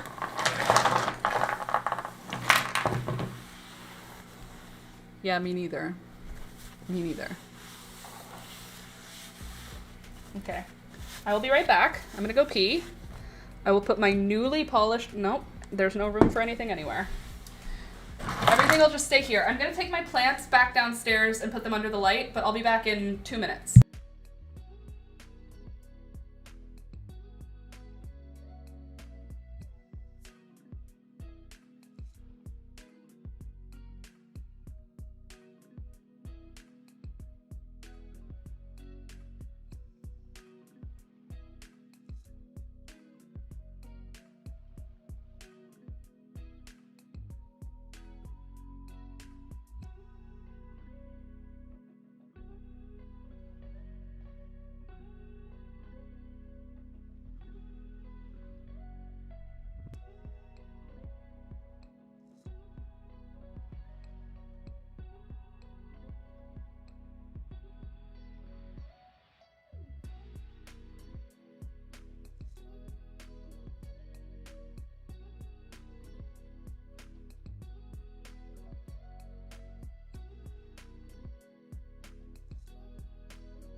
I'm home. Welcome back, everyone. Now I want to show you something. Let me show you something. Where did I put it? Here it is. Okay, so I did a little painting and I want to show them to you. So just hang tight here for a sec while I shrink you back down here.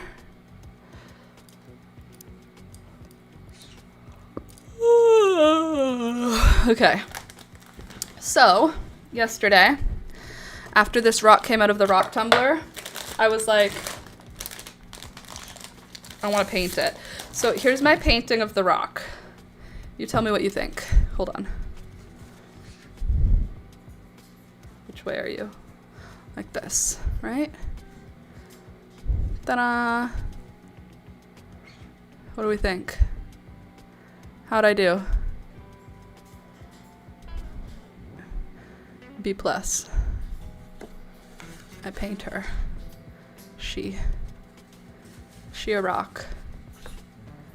And I paint her. I didn't go dark because I felt like this is much darker, but I couldn't get that color without like it becoming muddy. But here's my rock painting. Let me try and find the angle that this is on. Like, it's like this. Like that. Something like that. Great job. Thank you. So I did that painting. And then I also did this one. which is some flowers. Just like some wishy-washy whimsicality. And then that's old, that's old, that's old. Oh, I finished the snail. Did I show you the finished snail? My psychedelic snail with silver snail mucilage or whatever. There's my snail. And then I also painted the birds. Where did that go? It got ripped because the birds ripped it with their beaks when I showed it to them. Oh, here it is. Ta-da! I painted Beelzebub. Ta-da! And then Beelzebub took a bite out of it when I showed it to her. But that's Beelzebub. Does she look sassy? Does she look like she's gonna attack you? Does she look like she's gonna scream for no reason? Does she look like she has crimes? Because she does. She does do crimes. Here's all the feather work. Here's all the other colors. There's her feet. Her feathers. Ta-da! Beautiful. Oh, thank you. And then last but not least, I made a croissant. This is the croissant I painted. I did my best, all right? What do you want? I did what I did. I can see it in her eye. Yeah, you can see that she's a criminal bird. I feel like I can see it too. I feel like she's here to be doing crimes. In a cute way. I actually think the eye turned out really good.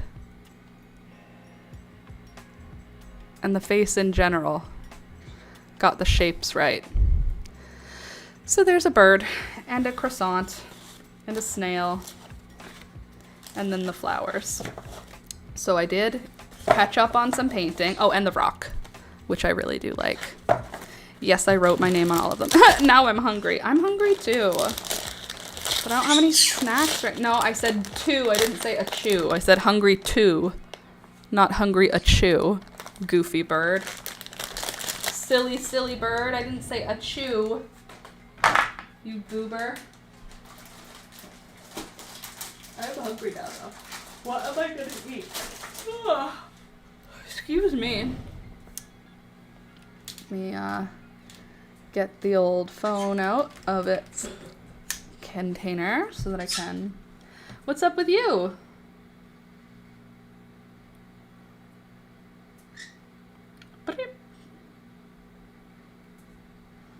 Please hold.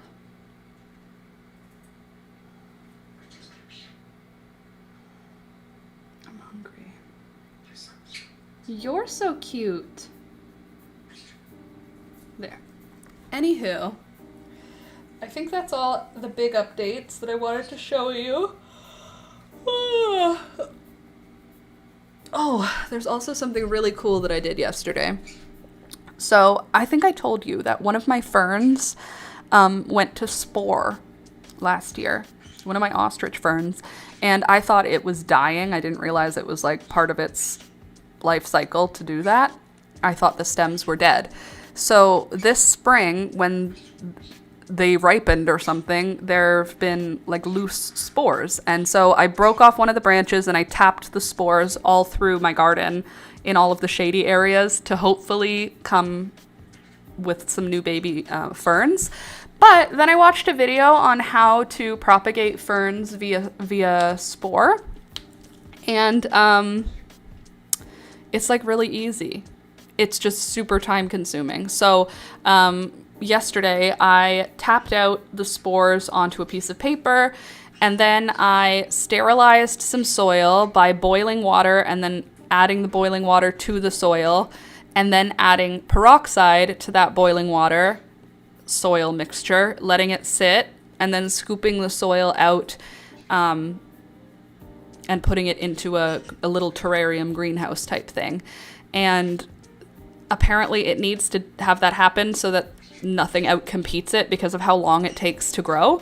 So then I waited for it to cool down, and then I tapped all of the spores, which is like enough to cover an acre. I put it in something that fits this. Just covered the entire surface of the paper or the terrarium with spores. And then I put it in a shady, warm place. And apparently in 7 to 12 months, I should have sporatophytes? I don't know. Something about sexual reproduction has to happen now. But it takes time. So I'm going to wait it out and see if I can grow some ostrich ferns from spores. I'm pretty excited about it. I don't know if it'll work, but wouldn't that be fun? Also, last but not least, it's time to finish planting my seeds outside. All of my indoor seeds, all of the things that had to be started early have been planted, but everything that I've been planting outside, it takes multiple plantings. So I still have nasturtiums that are going to go out. I have Bloody Mary nasturtiums and creamsicle and night and day, and they're all mixed together in this one seed packet. I still have, I don't know, 50? Probably 50 sweet peas. Actually, you know what? It's probably a good idea to just put these in water now so that they have some time. Give me 1 sec. I'm gonna just get a cup of water. Every time I touch that track, it turns it.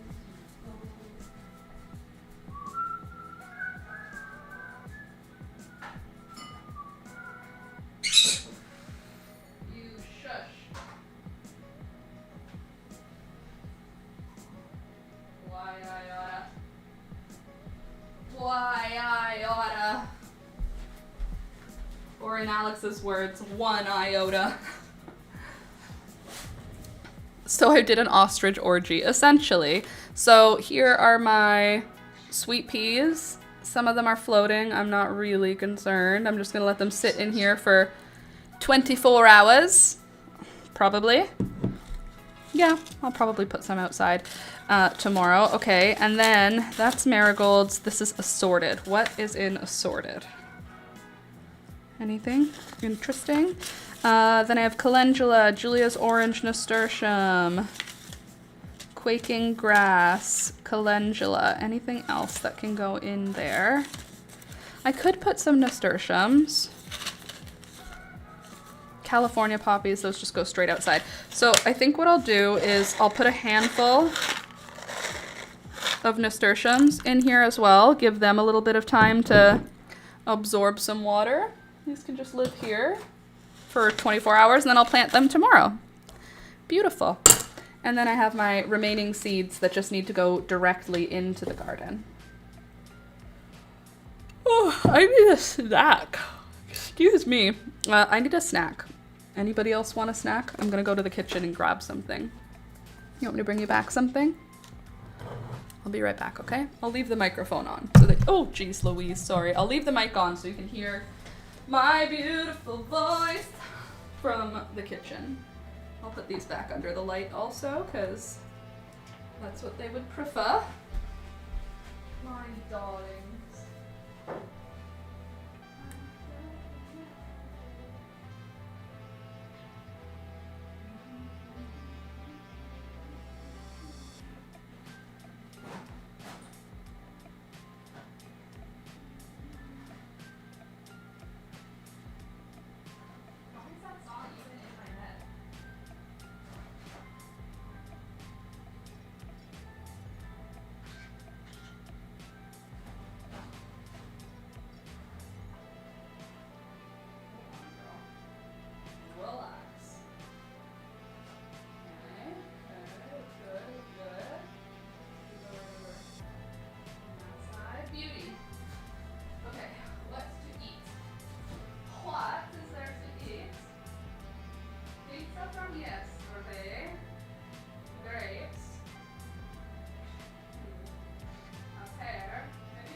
Yum, yum, yum. I forgot my coffee.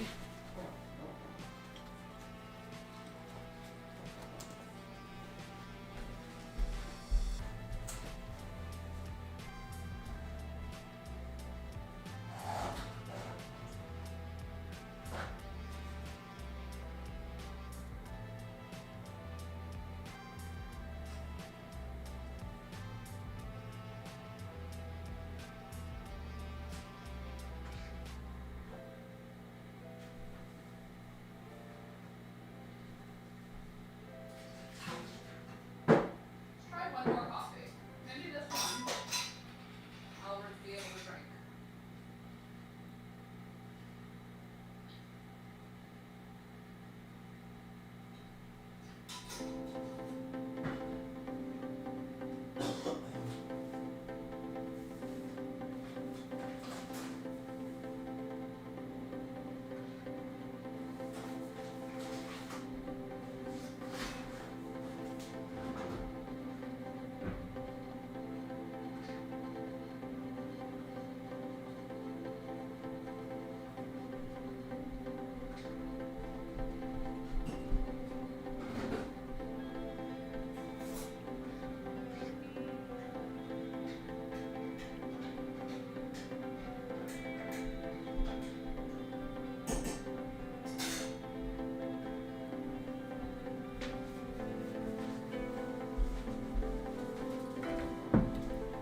Hello, I'm back.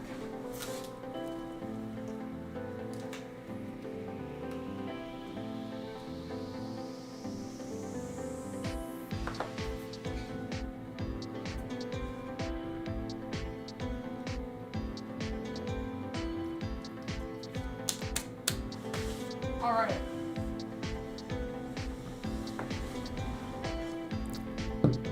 Oh yeah, that's some good pizza. And by good, I mean super average. It's good because I'm hungry. It's also good because it's homemade. I love pizza. Please hold. I'll just get my angles right here so that we can knit together.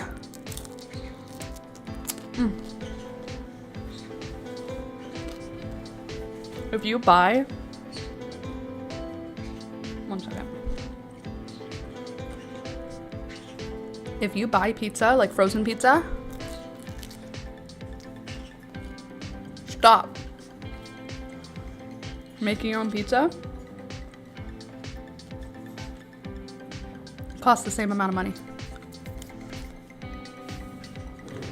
I guess if it's for convenience, then it makes more sense to buy the frozen pizza, but if convenience is not a problem for you, then make your own pizza.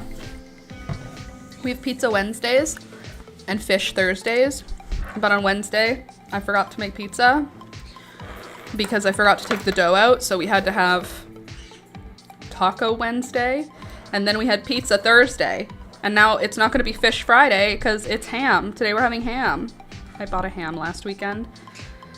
I don't know why. Because I did. And now I have a ridiculously huge ham, which I'm bringing to Julia's, and we're gonna cook it in the oven and have ham for dinner tonight, like it's Easter again. Yeah, we're literally gonna go ham. Ow. Delicious. Oh, that pizza made me feel better. All right, back to our knitting project.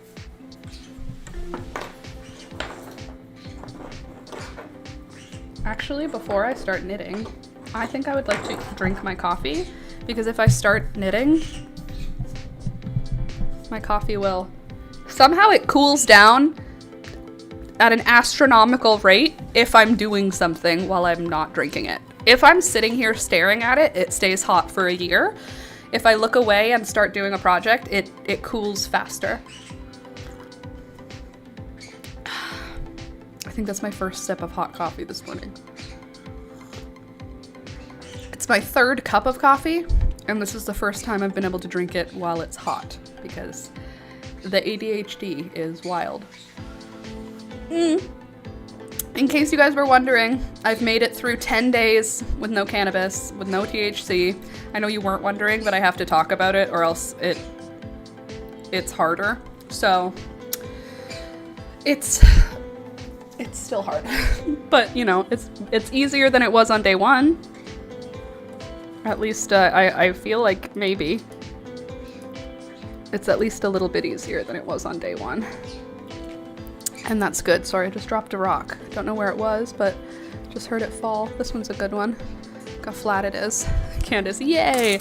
10 days in, 20 days left before I reevaluate.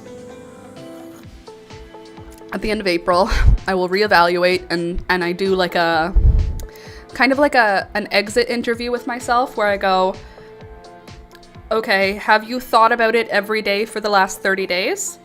And if I can say no, then it means that I'm okay.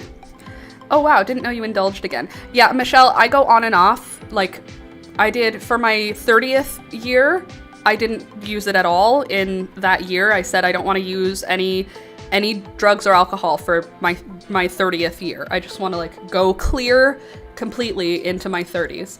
So that was 1 year. And then I think I did a year and a half. So like 31 and a half, I started again. Then I did from 31 and a half to 33. Then from 33 to 33 and a half, I took another break. Then from 33 and a half, how old am I now? Am I 34? Am I 34 yet? 92, and it's 6. But I'm not turning 34 in May. Anyway, I wish I could do that. I get paranoid. Oh, yeah. I don't get paranoid. I get, what do I get? Fat? A little bit fat.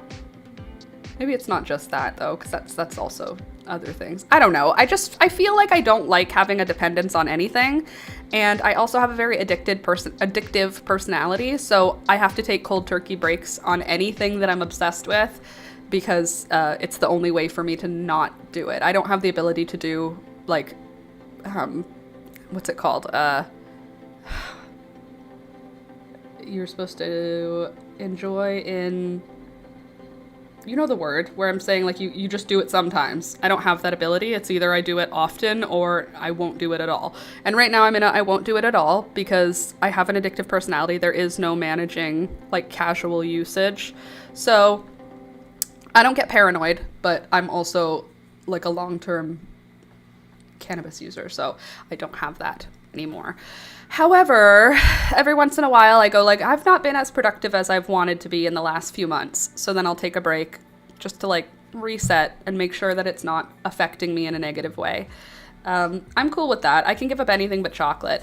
I can give up anything. I can't manage like moderation, that's the word. I can't manage moderation.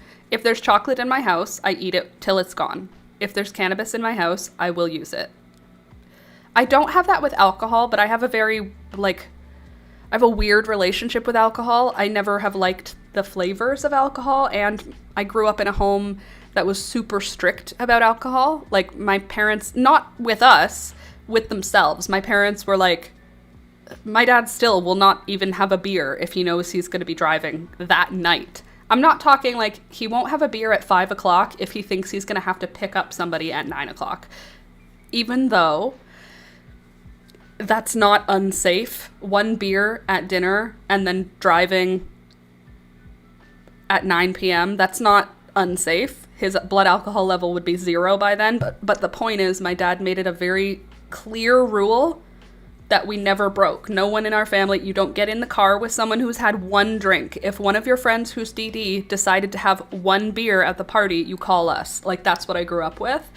And I also grew up with like deep-seated anxiety. So lying was like not on the table for me. I like couldn't say that I didn't do that if I did, because it would kill my parents, because my brain was broken. So I thought that if I lied to my parents about something that they explicitly told me not to do, then they would die, because I did not have therapy or medication at that time. So I was unable to break some of the important rules, which it ended up being good for me, even though, like, mentally at the time, I wasn't not getting into a car with a friend who drank because it was the wrong thing to do. I was not getting into a car with a friend that drank because my dad would die on his way to work the next day. In my brain. Didn't even tell anyone about those feelings until I was, like, actively in therapy, and then I found out, like, that's not normal. So anyway, the guilt of possibly killing everyone that I love kept me in line until university. But I don't have the ability to handle moderation for anything that I indulge in. I can't moderate junk food. I can't moderate any of my hobbies. I'll work on any of my hobbies until I haven't eaten in the whole day and I'm lightheaded. Like, I don't have the ability to moderate. If I'm into it, I'm all the way in. So, since I can't moderate, and I know that about myself, I just cold turkey because it's the only way to do it. I just can't. And I know that, and it's okay. It's okay that I'm not good with moderation because I know that.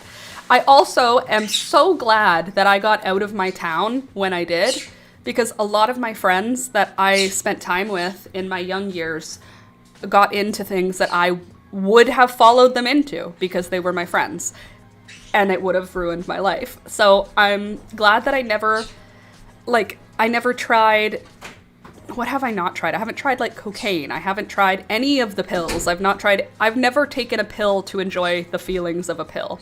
The closest I've ever come is I took NyQuil and then didn't go to sleep at the time, and therefore I got high. Usually when you take NyQuil, you go to sleep so you don't feel the effects, but I took NyQuil and then I stayed awake. If you do that, it can feel like you're on drugs. So for someone who doesn't do other drugs. So the only drugs I've ever done have been things that literally grow. It has to grow. And that was a rule too. My brother told me, never use any drugs that didn't grow somewhere. So, and I wouldn't argue it. I wouldn't be like, well, cocaine comes from the coca leaf and that's a plant. I wouldn't do that. I wouldn't say, like, well, LSD is a compound that you can get in peyote, but no, I wouldn't do any of that. It was, if it grows out of the ground, it is safe. Not true, but that's what my brain said, so it was safe. Anyway, don't do drugs. Just don't bother. If you don't need to, if you don't want to, don't. If you need to and you want to, maybe still don't. Maybe just, or at least take good long breaks. And I'm not talking like 2 days off. Start with a month. If you still are feeling like you want to keep doing it, go for another month. That's what I do. It's when I stop thinking about it on a daily basis, then it's okay if I indulge again, because now my brain is no longer like jonesing for it. Whereas if my brain is still thinking about it every day, that means I have to take another month off. From the earth, not processed. Good advice. Yeah, well, my brother was he was the only one who knew when I was in high school that I was. Don't do it in high school either. That's another recommendation. Don't start doing drugs until you're 25. If you're gonna do drugs, wait till you're 25 to even start. Because you know what? If you don't smoke weed at all and then you do at 25, you'll probably go, no thanks, you know? Whereas if you're a teenager, if you're 14, like, what? My stupid little brain got fried so early. Luckily for me, it did not affect my ability to perform well in school. I was a straight A student, and then I graduated university magna cum laude. So which means good. I did good. I've always done well in school. For me, the ADHD was unmedicated until I was in university. So I think that it was a coping mechanism for me, because I also didn't drink, I started drinking in high school. Anyway, the point is, my ADHD was fully not managed until I was 20. So I think I was using it as an ADHD management tool, even though it's not. It just slows my brain down. So that allows me to like think only about one thing at a time, which is kind of like a godsend because my brain is always moving a mile a minute. So anyway, I'm doing okay. It's all going well. I just like talking about it because if I talk about it, then I stick to it. And also if I talk about it, there's like a guilt associated with it. And I don't love having a guilt associated with it, and I don't like it being a secret. So I'll talk about it.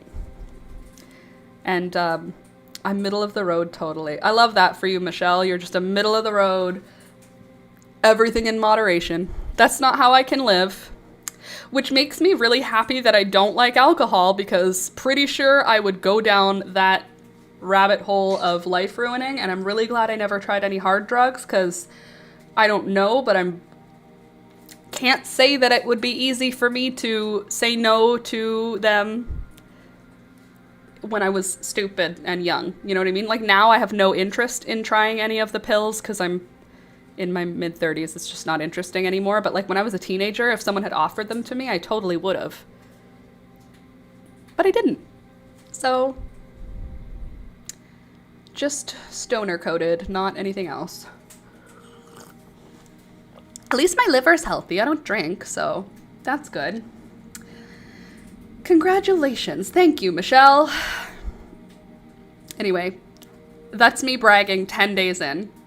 I have known too many alcoholics. I have known too many alcoholics in my dad's age range, because my dad worked at a big factory, and he was the like steam and combustion engineer at this factory, but it was all 40-year-old men, like the whole employment. So the people who would come to like our Canada Day party when I was a kid, we would have like your 4th of July, we would have a Canada Day party. My dad would do the fireworks, and he would do like timed fireworks shows that went with the music. So like one year he did the Circle of Life, the song, and at all of the beats a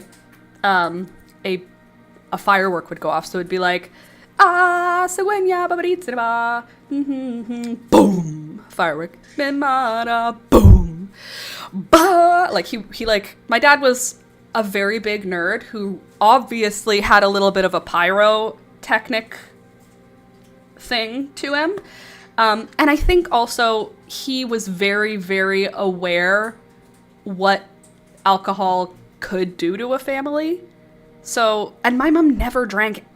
Maybe she had awareness too. I don't really know. All I know is that my dad still won't drink presently if there's a possibility he will drive. Still. So like, anyway, I think it's good. I think it's a good thing. I think that he just really didn't want us to have that as a risk in our life.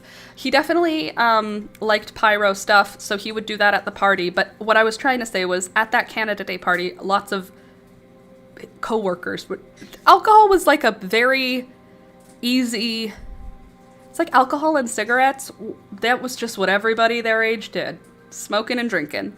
And even at those parties where there would be beer everywhere because there were adults, I had not even the wherewithal thought of trying it, because it wasn't appropriate. It just wasn't appropriate. And it wasn't like I would get in trouble. I didn't have the feeling I would get in trouble. It was like it was just totally off the table. Many people my age are lucky to be alive. Yeah. Literally. On top of the common casualness of alcohol consumption of your age group, you also grew up with lead in your gasoline and like asbestos being removed from houses without worrying. Like the fact that any of you guys survived is pretty wild. So congrats, you made it. Anyway, alcohol has never been part of my story, and I'm glad about it. Hard drugs have never been ever been part of my story, and I'm happy about it. But I really don't like drinking alcohol, so I don't know that I would have become into it if it was more appropriate for me, because I don't like the taste of it. Who doesn't like feeling drunk? But I mean, like, I don't like getting drunk, so rough. Anyway, this is a live stream for adults. If you're not an adult, this is not a place for you, so don't come here if you are like if you're in the States, I guess 21, in Canada under 18. 19? 19. Quebec 18. Ontario 19. Anyway, here I am bragging 10 days in. So, how are you guys doing? I put my Monstera back where she goes so that you can see her. Then there are those who are living well preserved by their life choices, who outlive us all, like Keith Richards. Yeah, literally, he's pickled. lead paint, bike helmets, drugs, hitchhiking, so much we lived through. Hitchhiking, hard drugs from strangers, like going to music festivals and just doing drugs with strangers. Like the idea of like, that sounds crazy. Hitchhiking? Crazy. But I guess at the same time, like, that's the equivalent of like us getting in cars with boys, you know what I mean? Which is stupid. It's true. There's those people who are preserved somehow, pickled by the choices they made. Keith Richards has no business surviving this long. I wish they would do science on his body after he dies. Just like check out what his liver looks like. I just want to know. I just want them to confirm that he was actually in poor health. You know what I mean? Like he's gonna die from old age and they're gonna be like, oh no, he was riddled with cancer and his liver was black and his lungs were shriveled and his heart was the size of an acorn. Like, I'm gonna need that so that we can confirm that it is actually destroying him. He just has genetics to keep him alive. Like Ozzy, I wish that they could have done just a little autopsy on him. I added the Z in autopsy to be funny, but then it sounded like I didn't know what I was saying. Anyway, don't do drugs, kids. Not that there are any kids here, because this is not a kid-friendly stream. If you're gonna do drugs, make the drugs oxytocin and make it a natural high by going outside in the sun. You are gonna be this way.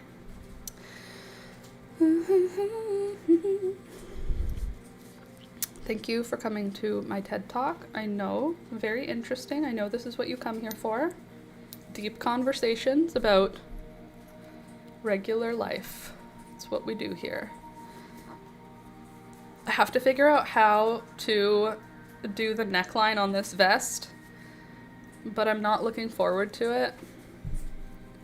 So I'm just going back and forth with knit and purl. Like knit in one direction, purl in the other direction, so that I have the stockinette stitch, which is great. Cute stitch, love her, but in addition, I would like the neckline to be kind of like, to be more obvious to me. I feel like the neckline currently is not obvious to me.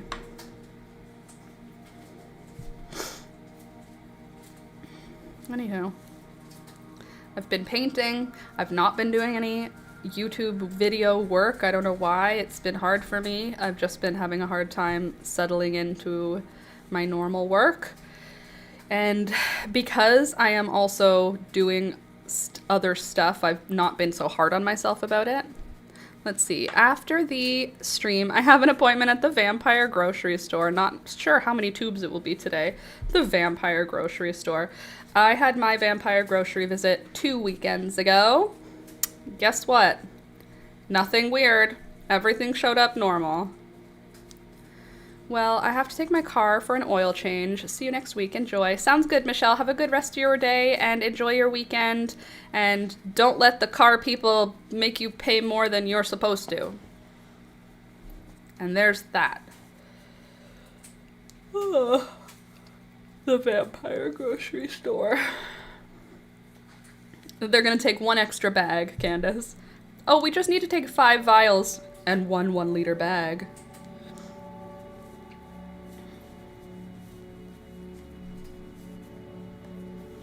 You too. Thanks, Michelle. I'm so ready for spring. It's spring so soon, you guys.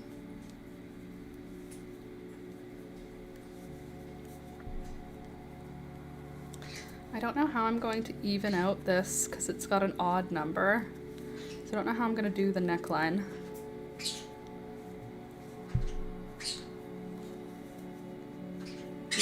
No, thank you, Beelzebub. No. I don't want you sneezing at me. You loud girl.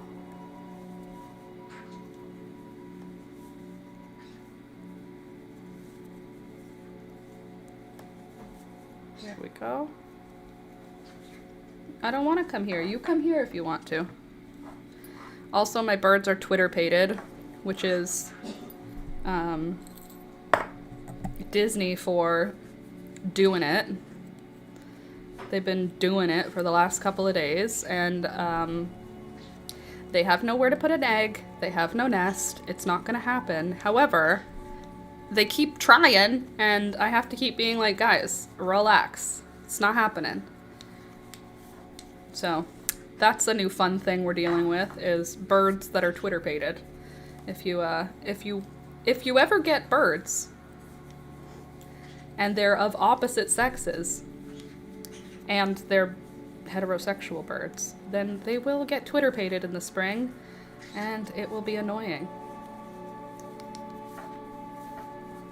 Thank you for coming to my TED Talk.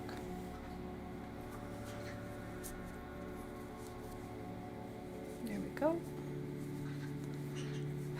What do I have to do this weekend? I have to drop my friend's present off at her house. And groceries. Although we have quite a lot to organize in the fridge. I don't know why there's so much yogurt in there.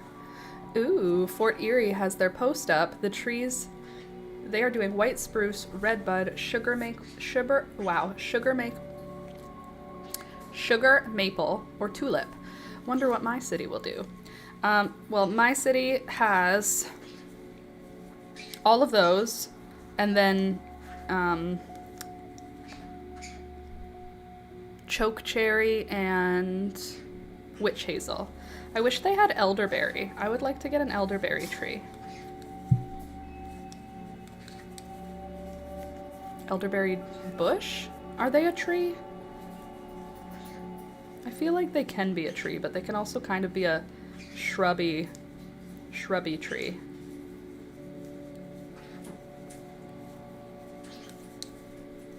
If you're not from Ontario, in a lot of places in Ontario, the city gives you trees if you want them. You can get a free tree each spring and plant it on your property, which is so cool.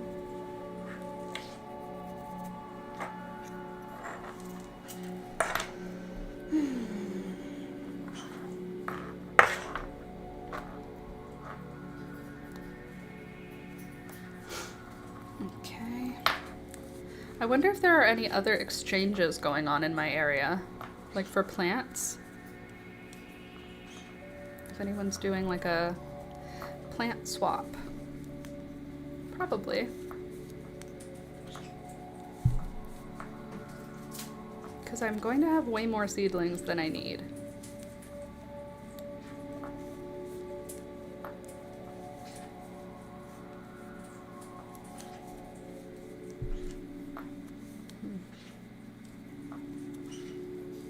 Looks like another rainy day. So yesterday it was raining, and it was like pouring rain, and it's listed. My city is tulip, red oak, chokecherry, or eastern white pine. Oh, there you go. Mine, yeah, okay, anyway, shoot, I lost my train of thought. Oh yeah, it was raining yesterday, and I said, Alex, do you want to go to the beach? It's raining. And it's 17 degrees and raining. And he said, okay. We got to the beach. It stopped raining right when we arrived. The skies were all still cloudy, so I brought my poncho because it was supposed to rain all the way until 7, and it was only like 4.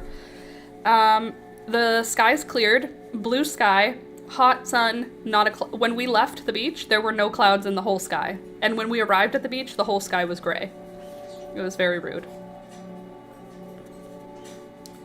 It made me annoyed because I was like, I came here in the rain to see the rocks, and now the rain is gone and the sun came out, so it dried all the rocks. So then I could not see the beautiful colors which I was excited to see.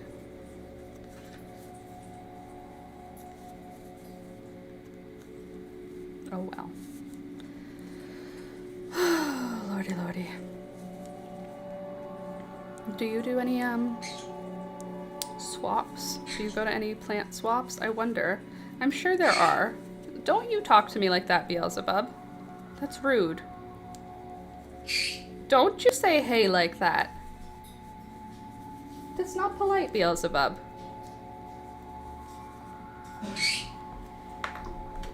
What? Why are you doing crime? Who are you talking to with that attitude? Huh? You come here. You come here. No. No. When I say hey, it's because she's doing something bad. So when she says it to me, it's usually her telling on herself for doing something bad. But she's not doing anything bad. She's just sitting on her cage. Beelzebub, sweet girl, if you're gonna start shrieking, we're gonna have trouble, you and me. Okay, let me go into the internet. I'm gonna hack the mainframe here. Hack the mainframe and find... No, not that one. Hold on a sec. I have to find the... This one? No, not this one. This one. I need to find the screen I'm looking for. Don't you worry. Da, da, da, da, da. We're gonna see if there are any plant swaps. Plant swaps in my area. Search. We want spring plant swap. See if there's a market for that. Okay, we've got that. I already have this group that I'm in. Let's see. This group doesn't allow pages to join. Well, duh. Please hold. Let's see.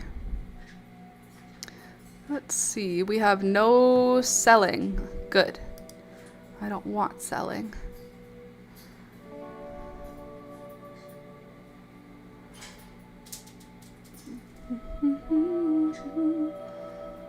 In search of hostas, obviously. And free gardening books. What kind of pests are these? Oh no. Somebody has scale. Okay, let's see. All of these are in search of. Nobody's offering.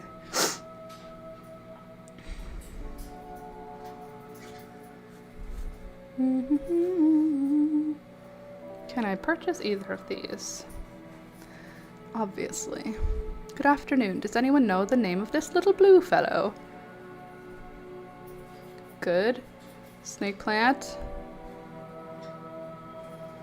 I'm looking for plants. Rose of Sharon. Okay, looking for tips to smarter but a veggie garden. I want what do you have? I want to see what people are looking for.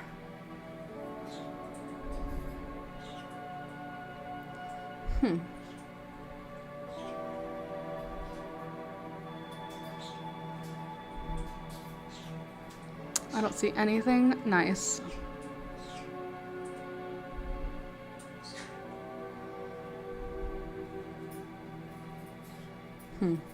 Hostas for sale in Welland.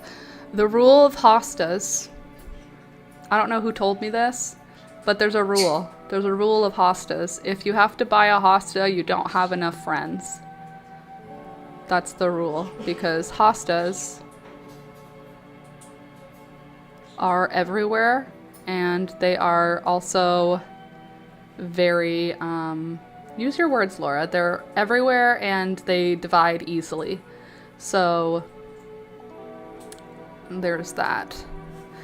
Let me just post in it. Let's see what I can write. Hello, neighbors. Hello, neighbors. I am looking for anyone who is growing flowers this year. Anyone who is growing flowers this year. If you have seedlings, I don't know how to say it. Hey neighbors, I'm looking for anyone who's growing flowers this year. I am growing. What am I growing? Help me list. Help me list everything. Oh, I don't need your help. I have a book with the list in it. Where's my book? Oh, right in front of my friggin' face, all right? Don't worry, we wrote all of the things that we grew this year. And I can write out what they are right here. I am growing zinnia, Cinderella, lilac. Please hold, this is gonna take a minute. Nope, that's not what I wrote. Cinderella, lilac. I am growing zinnia, Cinderella, lilac, summer pinwheels, sanguinea, cupcake, blush. That's not going to be the name that anyone understands. Let's see. Zinnia, blush, or ruffles. Let's see if the internet can find it. That doesn't look like it at all. Florette. Let's see what Florette has as the name. Oh, it is love. Library. How to use the library. About. Workshops. Resources. Blog. Books. Let's see. Shop. What do you have for Dahlia? Or not for Dahlias. Library. Get lost in the world of flowers. Don't mind if I do. Print your favorites. Congrats. Explore plants. Florette originals. Zinnias. Let's explore Florette's zinnias. We are looking at super creamy.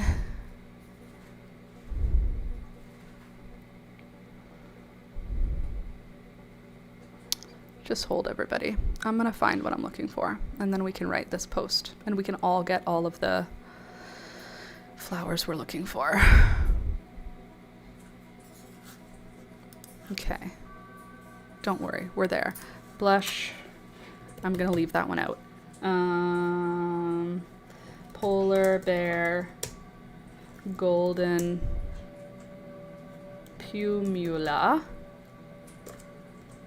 And then we are doing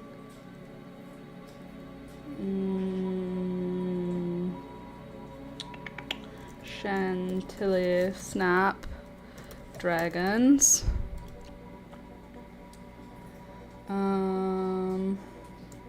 I'm trying to see what I have a lot of. Marigolds. Jolly Jester. Naughty Marietta. Where are you? Burning Embers. Gold Red Bicolor. Golden Double. And Tangerine Gem. All right. And then what else do we have? Straw flowers. And we did assorted colors. Strawberry Strawberry rose? No. Silvery rose. Silvery rose. I know, this is so exciting. What else do we have? Firecracker vine, Nemophilia, Malva, Cleome, petunias. Oh. White petunias. Celosia. Spicata salmon. Spicata flamingo. Pumula assorted. Coxcomb assorted. Who else do I have a lot of? Nasturtium, not really. Not really a lot in terms of like what I have many of. Lavaterra. I didn't get any Pearly Wings of Everlasting this year. That's disappointing. And assorted coleus. I have some other specialty things too, just not in large quantities. I have roughly, let's see, I have some other specialty things too, just not in large quantities. I have roughly 21 of each listed flower. I am looking for people who may have extras from their seed starting, and I'm looking for people who may have extras from their seed starting and want to trade for other varieties. Maybe a meetup somewhere in May. Maybe a meetup somewhere in May.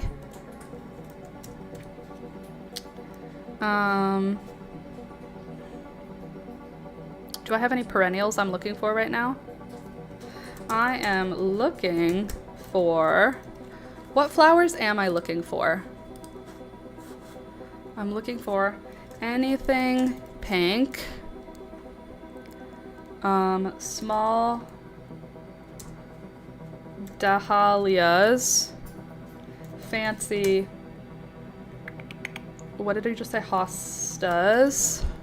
What else am I looking for in the world? If I have options of anything. If I can have anything I want, then probably I would say zinnias also. Fancy zinnias. I don't think I need any cosmos, you know? Let's see, is there any other zinnia variety I'm looking for? Celosia varieties, asters, cosmos, dahlias, edibles, forage fillers, hardy annuals, heat loving. What do we think? Queenie lime? I don't know if I even want the Queenie lime. I feel like that would go under fancy zinnias though, right? Let's see. Pretty annual flowers. Oh, you know what I would be looking for is more, what are they called? Lisianthus.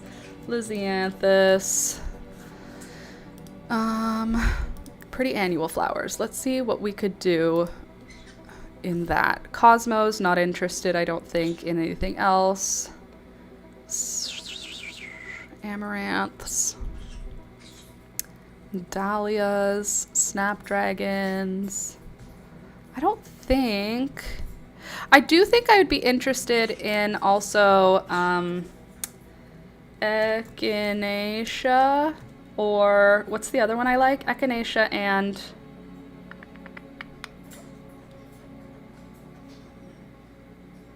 the other one that's like Rudbeckia.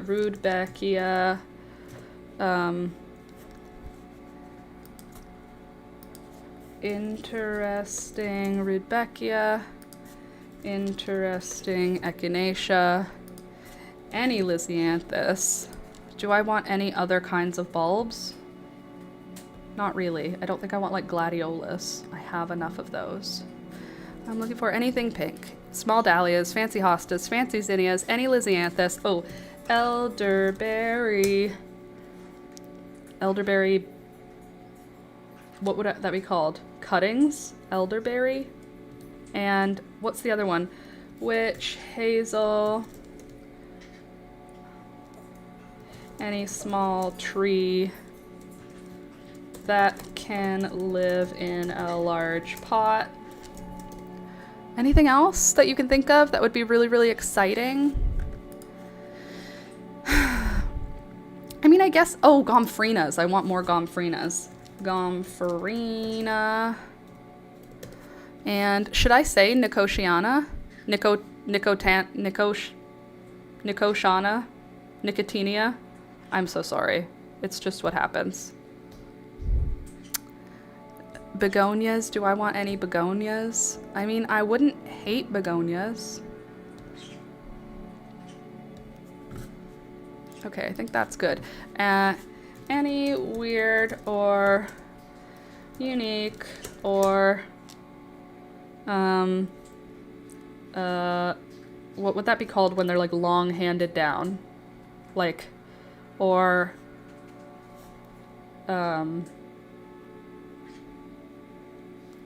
any weird or unique or old. That's not the right word. What's the word I'm looking for? I'm looking for like things that were from your grandma. Weird or unique or passed down from your grandma plants. Cool. Hey neighbors, I'm looking for anyone who's growing flowers this year. I'm growing zinnia, summer pinwheels, sanguinea cupcake, polar bear, golden pumula, chantilly snapdragons. Oh, hold on. And salmon bedding zinnia. I wonder if I could just add a whole bunch of photos to it. What do you think? Is that what we should do? Heirloom, thank you. But I want it to be actual heirloom, not heirloom varieties, because there's varieties of flowers that are called heirloom. I want actual heirloom. So let's see what we've got here. Don't mind if I do, everyone. No panicking to worry about. We're just gonna do us a little bit of a scroll through the old memory lane.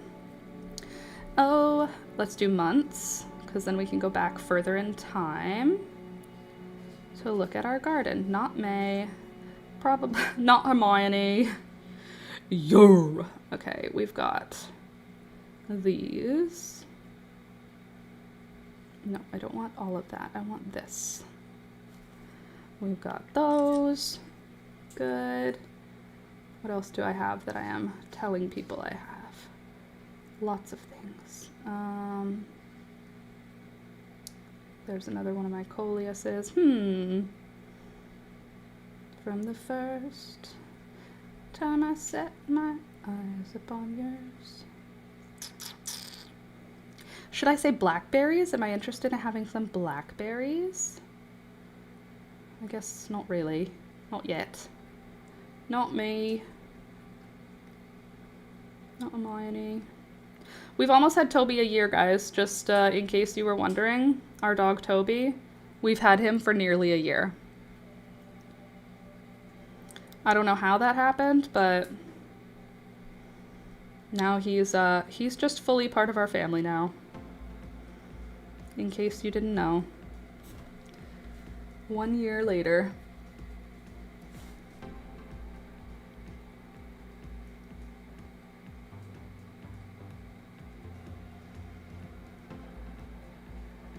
Don't worry about me here, friends. I'm just going to search through all my stuff. You just deep breathe, and I'll be back in a minute.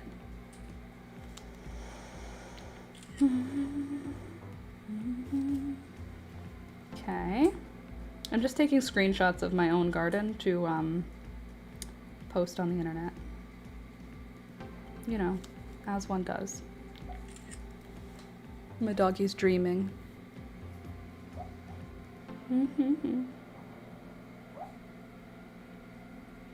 Can you hear him? He did a woof, and it was very cute. Tangerine Gem. Found her. Who else is here? We have polar bears.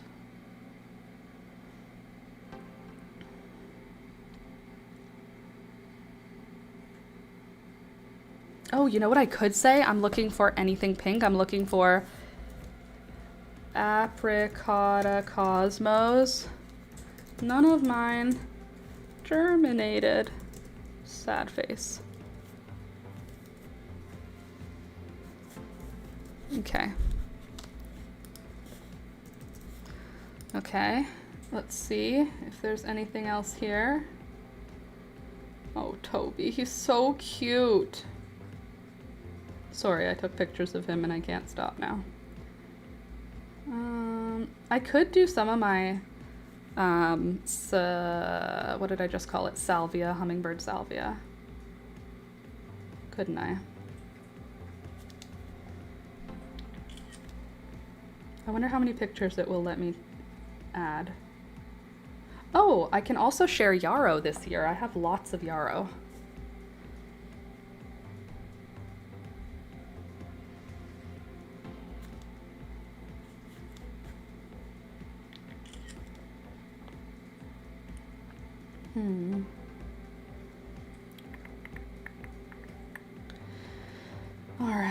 All right. Looks like I took enough screenshots, probably. Oh, that's a good picture of the zinnia I have. Isn't that something? I'll show you all these things. I'm just screenshotting them so that I don't have to scroll again.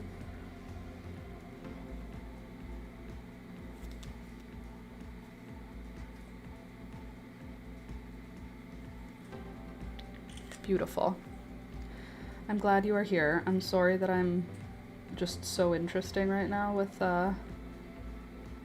me scrolling and screenshotting. Thank you for staying. Appreciate you.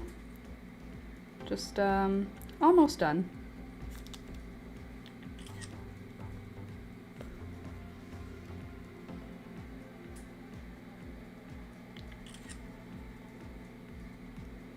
Okay, all right, okay. Looks good, looks good, looks good, looks good.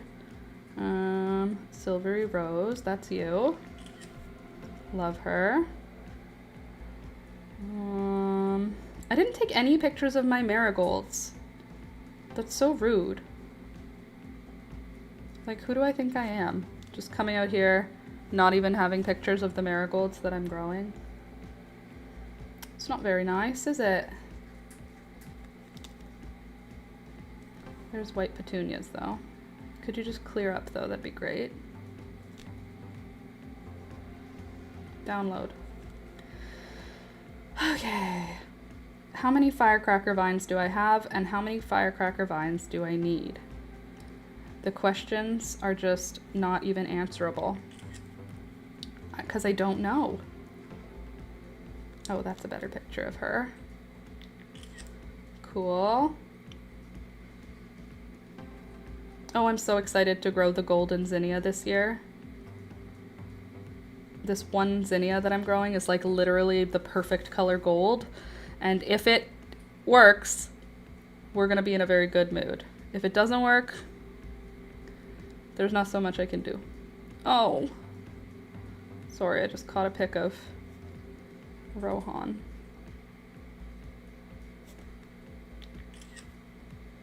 Alrighty then. I think that's gonna cover it for what's good here. Okay, so now we will go into library. Good, then we can go into now. Beautiful. Thank you for being here. Apologies if this is so very boring. Okay, does this have any personal information? No. Good. So now I can select all of them. Good. I don't need to select you because we took 2 pictures. Don't need you. Don't need you. Good, good, good. Good. Now I can send these to myself. And then I can put them in my little post that I'm making. Why don't you do this on your personal time, Laura? I don't know, all right? I don't know. Because this is just what happens. Add to your post. Photos. Because you're here. So you get to just enjoy the things that we're doing here, okay? We want to add all of these. And hopefully that will work. Okay, good. I think that's everything. Beautiful. So now we can do feeling excited. Good. I think that's everything. Post. There. Thank you for being here for the creation of that Facebook post. I know. It's very interesting. Thanks for your post. It's submitted to the group admins for approval. Great. Hopefully, garlic plants, don't need that. Cool. Coordinate with other members. No, thank you. How many people are in here? 11,000. Well, we don't need all of that. If anyone has a recommendation for a brand of grub killer, I don't. So come at me, brewski. All right, there. Done. Done. I've done it. We can all just relax now because now we have lots of, hopefully, lots of people to swap with. I've done my best. Well, that was entertaining. Never knew there were groups to post like that. I mean, I don't know if that's what they're for, but that's what I did. I am having such bad luck with some of my plants. I think that's a good time for us to actually look at these, look at the plants that I planted, and you can see how many of my seeds never even made it. Hold on. Oh, I have candy tuft too. Candy tuft. Why is it called candy tuft? It's tuft. It's like a tuft. Why is it candy tuft? I don't like that. I don't appreciate that. Okay, that's not what you're supposed to be looking at, first of all. Hello. That's me. That's you. Not me. Not Hermione. So these are the plants that I planted seeds for. See them? These are all my seed that I started. And I'm going to go through them with you right now, and we are going to, with a pink pen, we're going to cross out everything that didn't come up, okay? It's sad, it's hard, but we're going to do it. Sorry, I moved the mic from my face. It's sad and it's hard, but we're going to do it. Zinnias, we have Zinderella, good. Summer Pinwheels, good. Blush Ruffles, Happy Rolfs, Polar Bear, and Golden. All of those worked, so they can have check marks. Check marks means I currently have all of them. Dahlia, Lifestyle, Frank Holmes, and Pom Pom, yep. Gladiolus, yep. Clarkia, yep. Chantilly's, yep. Cosmos Picotee. Apricotta, technically, yes, but only one germinated. Not even lived, only one germinated. So I'll write that down for myself for next year. But technically it did grow. Double Click, yes. Rubenza, didn't work for me. No Rubenza came up. Amaranth Coral Fountain, yes. Love Lies Bleeding, yes. Velvet Curtains, yes. Hot Biscuits, no. Sorry, I thought I was going to have those, but I don't, so it's just fine. Coleus, Calendula Flashback, yes. Calendula Indian Prince, yes. Coleus Mosaic, yes. French Quarter, yes. Angelonia, it did come up, but it died. So I'm going to go with no. Lobelia, Crystal Palace, yes. Strawflower Assorted, yes. Silvery Rose, yes.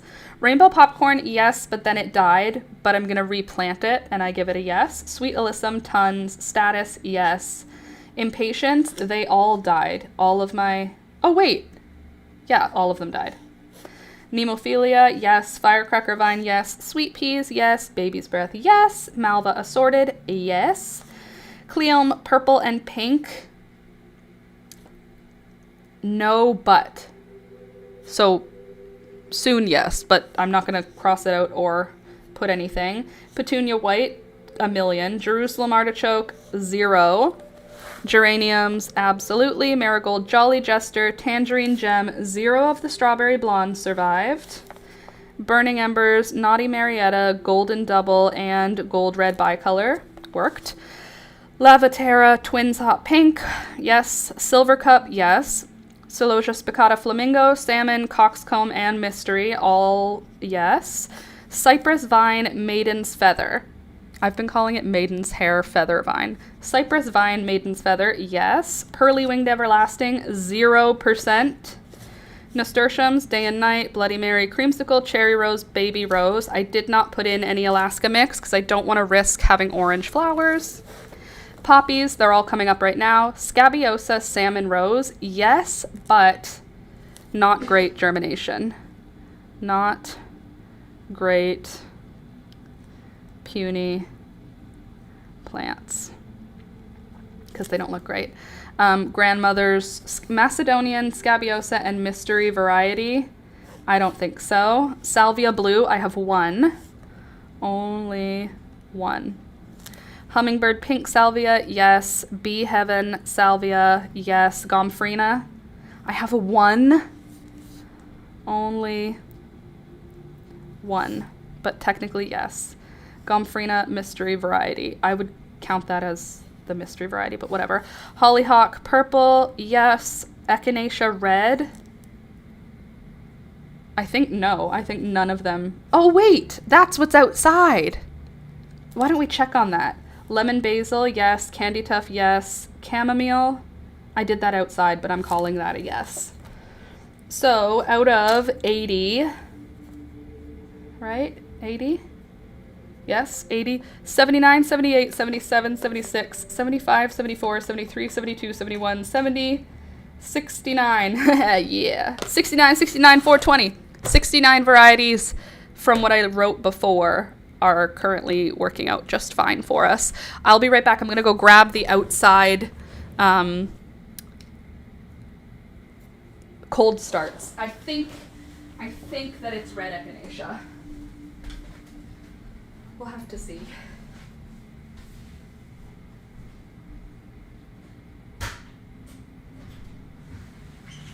Oh, it's right there. Oh. Here. I don't even know who these are. I can't identify them. They grow so slow when you cold start. I'm glad you found that entertaining, Candace. All right, here is my gorgeous, gorgeous cold starts. Let's see how they look. Still not a whole heck of a lot of growth. I kind of want to transplant them. Do you want to transplant some of these into a pot? That looks like a scabiosa. Look at, isn't that weird? Look at how they came up. Let's try and transplant some of them. Some of them may die, but that is a sacrifice I'm willing to make. Okay, let's do it in seed starting mix. And let's do it in one of the seed starting trays, because they're little. We don't want to freak them out too much. Ugh, where's my soil? Oh, no soil? What do you mean? What am I supposed to do? Just hold on, figure it out. Just everyone stay calm.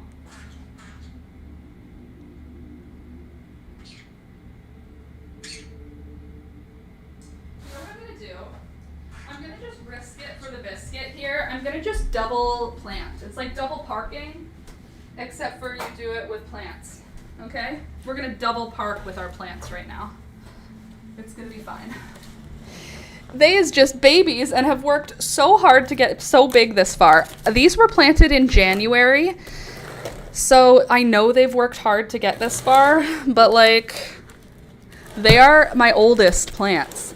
These are the oldest ones because I planted them in Janvier. And let's see if we can determine what the seeds were that I put in here. Maybe some of the babies still have their little seed capsule on them.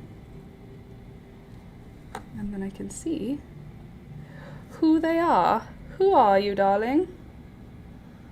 Do you have a seed capsule? Do you have secondary leaves? Do any of you have secondary leaves? How have you been doing it this long? All on your own. All right. Here's our babies. I'm gonna just put a rock in the lid so it doesn't keep trying to fold up. And then this is my marigolds. I understand that they have no business being double planted, but some of them have not come up yet. And while they may still come up, they also may not. So let's just put some of their sister plants in. And then if the marigolds come up, great. And if they don't, that's okay. You know? So we'll just dig down deep to get underneath them so that we don't cause too much damage. Look at, that's some good root system on there, you. Here she is. I'm pretty sure this is gonna be a red echinacea based on, I don't remember what else I planted in here. Do you remember? Were you here when I planted these? I know I planted the black hollyhock and I see 0 hollyhocks in here.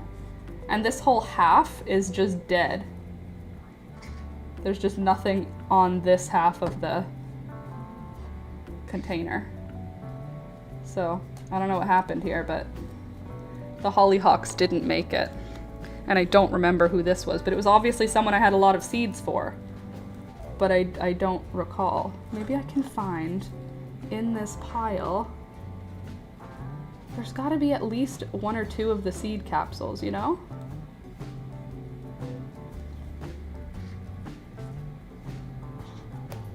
Okay. Okay, they're round seeds, it looks like. Who has round seeds? That is a hollyhock, I think. I think that was a hollyhock. But it's not got the regular hollyhock looking seeds. I know what I'm looking for, I just can't find it. These are not the right shape for a hollyhock, I know that. I will search what a red echinacea sprout looks like, and we'll go from there.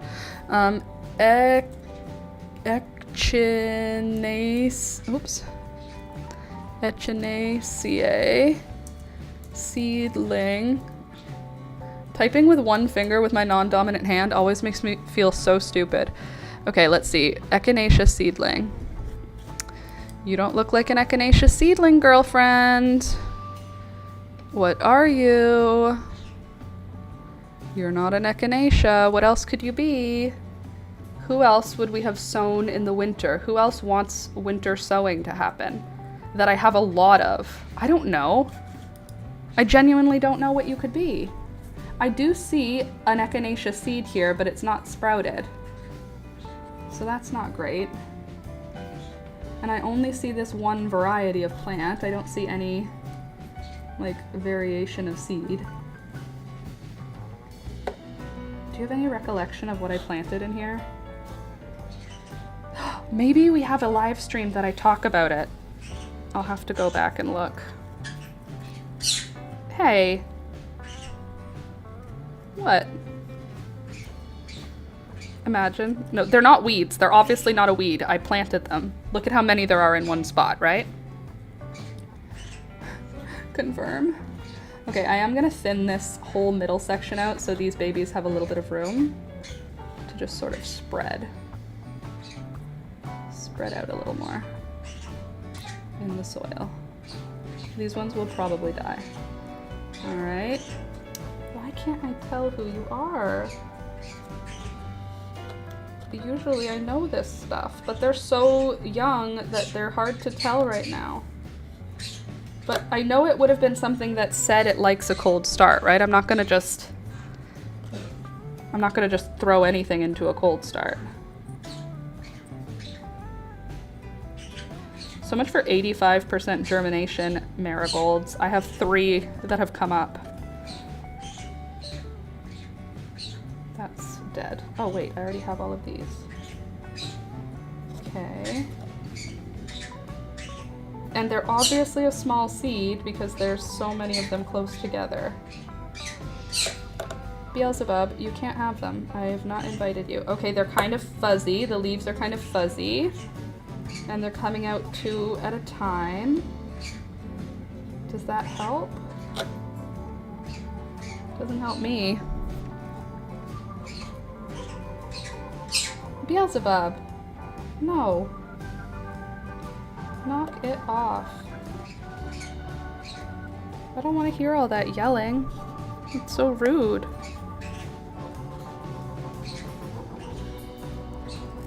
Okay. I mean, at least we've got something happening. I'm happy to have some growth. I would love to know what you are. I don't think they're big enough for Google to help us. I think they need to have at least 2 true leaves for Google to know what to do, because when I search seedlings at this age, it says, that looks like a seedling. Thank you, Google. Beelzebub, knock it off. Knock it off. No one wants to hear your shouting. Okay, now let's grab another clump. Come saw.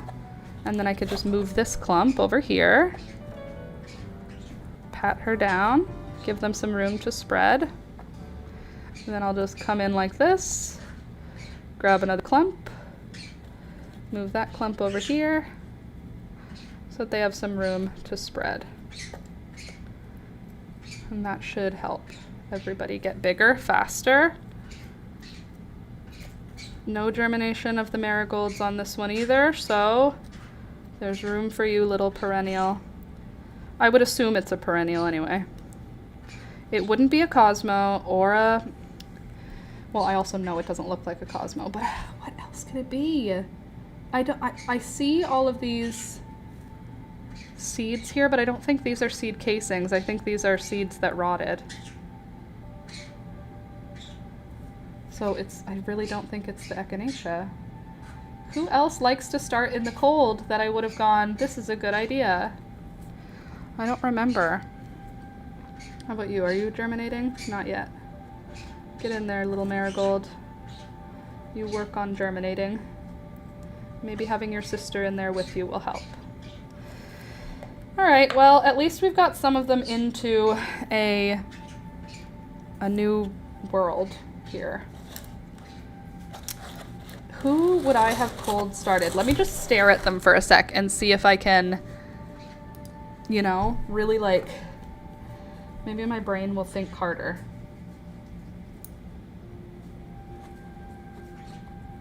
Any other secret seedlings? Here's another one, but is that a seed case? Or just a seed? What round seeds do I have? I don't recall. I do see a lot of the red echinacea seeds, but I don't see any of them looking alive. Sweet Beelzebub, what are you chittering about? You can't have these. These are my plants. No thanks. Nope. No thank you. No thank you. Not even one black hollyhock. The disrespect. Confirmed? Literally not one. There was one and then it rotted, which was so disappointing. And I don't see any other signs of more. Oh well. What can you do? Let's wrap them back up, put them back outside, because they seem to get upset if we bring them inside.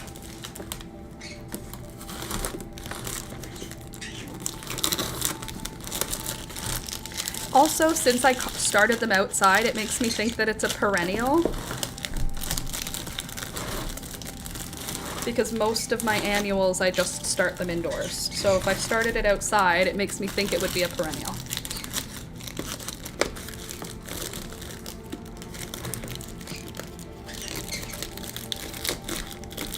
Is that upsetting, Beelzebub? There's just so much mess and noise, huh? All right, I'll put this back outside. I'll be right back. Whoa. I'll put these in the light.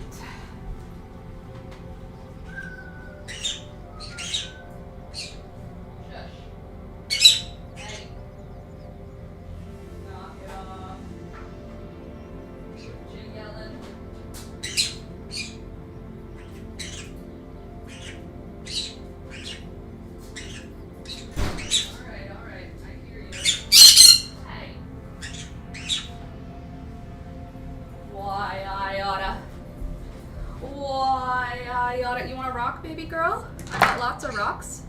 You want one? Toby, you're not a baby girl. Don't even look at me with those eyes. Here, rocks for you both. One for you. Good. Well, don't take both of them, you troublemaker. There you go.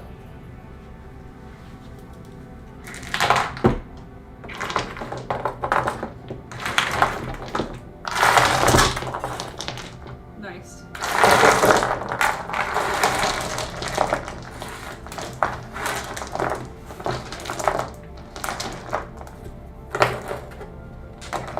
I'll do? We can go onto the internet together, hack the mainframe, get into the World Wide Web, and we can look at what perennials seedlings look like, and then I think we should be able to find them from there.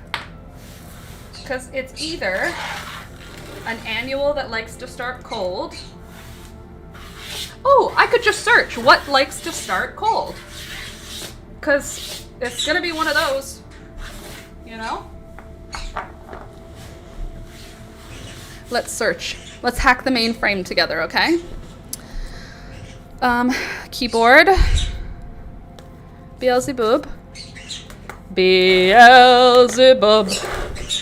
You're a loud bird, I don't want to hear you sing. All right, let's see.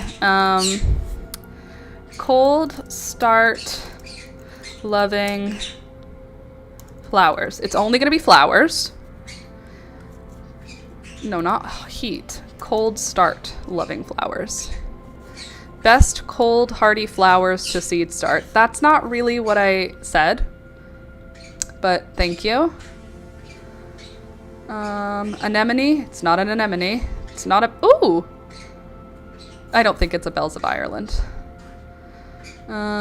It's not going to be a cress. It's not feverfew. It's not larkspur.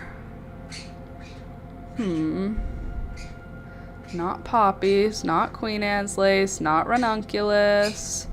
It's not a snapdragon. It's not status of stocks. It's not a sweet pea. That can't be it. Let's see. If we search flowers to start in a cold, what's it called? A cold, what's the word? Cold, a cold start? Winter sowing? In a winter sowing, winter.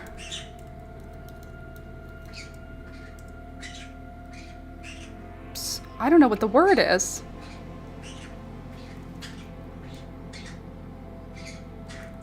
What are those called? Isn't it called a cold start? Cold start. It's not cold hardy. I mean, it would be. Environment? No, it's like the flowers. Yeah, okay, this might be good. Cold hardy flowers to start before spring. Let me see what they offer us. It's not a calendula. At least I don't think. It's not sweet peas or snapdragons. It's not a dianthus.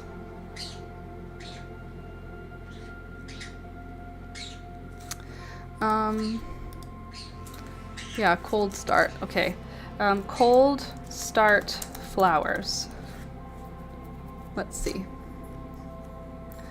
Oh, a blanket flower. I don't think that would be it though.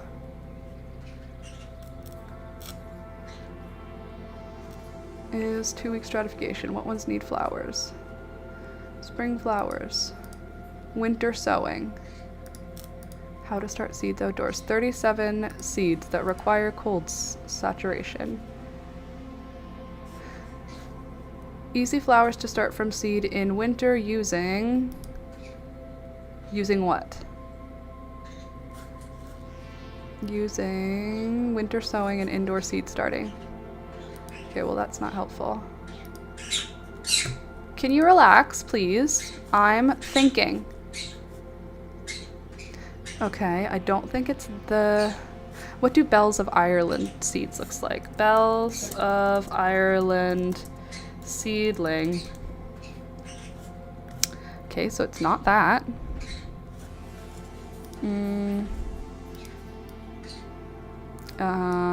What are the other ones that it said?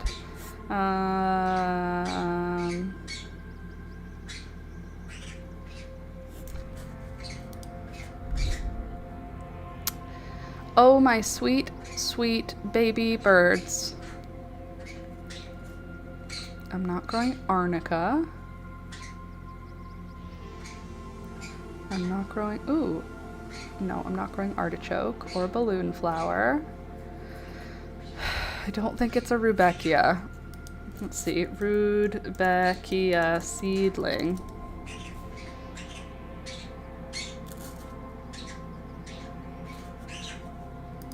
Okay. Probably not a Rudbeckia seedling. Do I have any of them left here? Yes.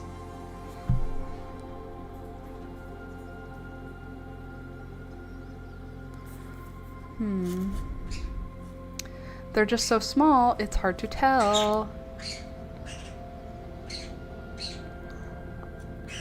Beelzebub, you're overstimulating me. Black-eyed Susans. I didn't plant black-eyed Susans though, did I? Huh. Beelzebub, darling. I can't do it. I just can't do it. It's not chamomile. Coneflower? That's the other guy. Germination rate of about 30%. Well, no, that's... I've had like 1,000% germination. It's not a false sunflower. And it's not a fuchsia. Fuchsia requires cold stratification. Who'da thunk?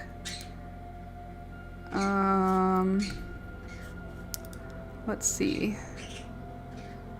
what Pinterest has for us. Rudbeckia hirschia. Hey, that looks like a black-eyed Susan start. Let's see, black-eyed Susan seedlings. Except, what other kinds of... That's echinacea, right? Echinacea seedlings. No, that's a Rudbeckia? What's what, Laura? Will echinacea flower in the first year? Can they be started from seed? Blah, blah, blah, blah. These are pansies. It says 3 easy ways to grow echinacea from seed, and then it's a bunch of pictures of pansy seedlings. You think I'm stupid? Beelzebub, darling. Sweet Beelzebub.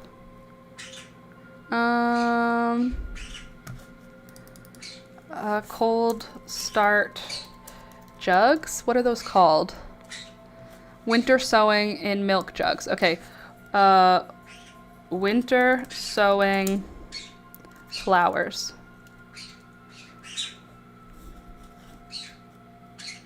Okay. I did all of that. Okay. Foxglove, doubt it. Hardy perennials. Shasta daisy, black-eyed Susan, salvia, hollyhock. I don't think it's a salvia seed. 30 best flowers for winter sowing. Let's see. I don't think they're hollyhock. Or scabiosa or calendula. Purple coneflower. I just don't think they're any of those. 3 ways to winter sow. Direct sow in the ground, sow in containers. Milk jug gardening. Yeah, we already know that. Cornflower, it's not her. Scabiosa, it's not her. It's something I had tons of seeds for. Because I planted way too much. Do you know it's after 12? Oh, I didn't know. Are you on schedule to go to Little Sis? I am, but it's important right now that I find this. It's not going to be larkspur because I didn't have a lot of that. So it's just that all of the seeds worked. So if all the seeds worked, it has to be something I had lots of seeds for. But the seeds are big. So I have to find which seed. Cosmos are not a cold hardy. It's not an aster. Not marigolds.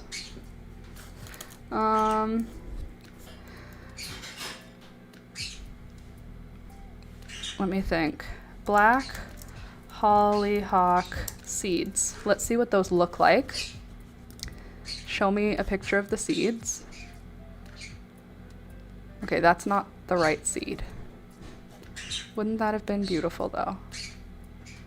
If that could have been what it is. If I could have 1,000,000 black hollyhock seedling. Show me the seedling. Let's see the first 2 leaves. It's just not that, Laura. Stop it. Hollyhock growth stages.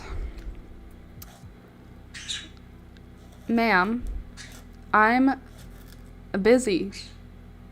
Who wants to be winter sown out of my babies? I mean, I could just look at my seeds. It's just that I have so many gosh dang seeds. Actually, I can't. I think they're all at Julia's house right now. 31 best seeds to do in the winter. It's not feverfew because I have so much friggin' feverfew. There's just no way. Could it be poppies? What poppy seeds could be? Big poppy seeds variety.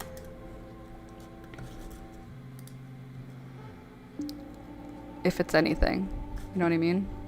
Several varieties are no, I don't want seed heads. I want seeds. Show me large poppy seeds. I know what regular poppy heads look like. Ian dunce. All right. That's not what I'm looking for. I'm not looking for a bread seed poppy. What's the other kind that we have? Shirley poppy? And let's see if it's a Shirley poppy. Shirley poppy seedling. It is not a Shirley poppy seedling. Okay. What else could it be? It could be a... I genuinely can't think of who it could be. The seeds are small and dark and round. Oh, how about perennial? Perennial seedling. And then we can just see if they show up for us by me just searching the word perennial seedlings. Common flower seedling identification. Don't mind if I do. We have mostly things I'm not growing. Cool, cool, cool. Black-eyed Susan? No, I don't think it's a Black-eyed Susan. I also don't think I would plant 500 Black-eyed Susans. It just doesn't feel true. Ooh, flower seed identification. That would be helpful because I did see what the seed case looked like. Sounds like hollyhock or morning glory seeds. I'm gonna see if I can find them. They're not calendula. They're not chrysanthemum. They're not candy tuft. I don't think that's Bells of Ireland. Where are my other pictures? You guys are so helpful. Thank you, the internet. Let's see. Seed identifications for 42 varieties of flowers. Okay, it's none of them. None of them. It could be hollyhock. There's a chance. It's like, it's not a large chance, but it's not a zero chance. I obviously planted 1,000 seeds and I can't remember what I did. Maybe, you know what? What if, okay, hear me out. What if we look on the channel to see when I talked about cold starting seeds, because maybe in that moment I decided to tell you what they were. Okay, let's see. It's gonna be in January. If I scroll down, everything is about to change. We made big changes. I finished crocheting a leaf pillow, knitting a 4T sweater, watercolor, help me choose. It's time to start a new project. Help me choose, help me finish the sweater. Watercolor with me, help me finish knitting. Okay, it's very close to, I wouldn't have done it in December. That would be weird, right? Making dried flowers, knitting a sweater. I feel like I would have put seed starting, you know what I mean? I know it was cold. December, January.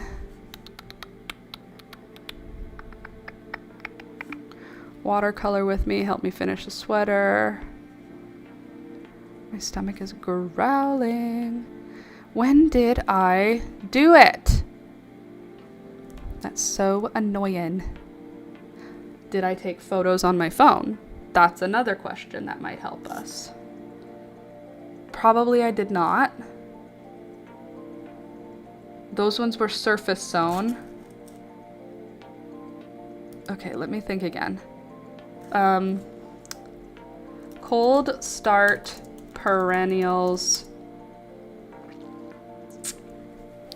Let's see what perennials want to be cold started, and then I can see if I even am growing any of those. 10 perennials, no, 21 perennials. You can winter sow for a gorgeous garden. Okay, winter sowing. Joe Pieweed, that's not it. Feverfew, that's not it. Verbascum, I don't think that's it. I didn't grow that.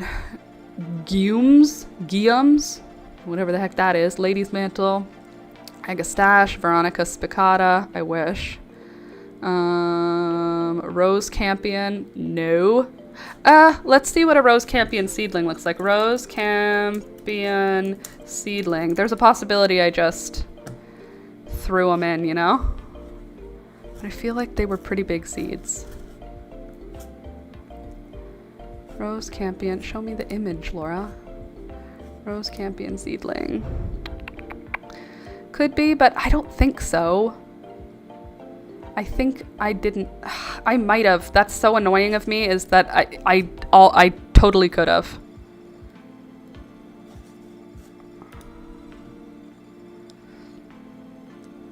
Imagine if I have 1,000 Rose Campion. I don't need any more.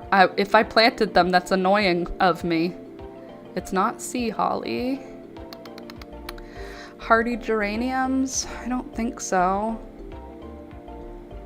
Verbena?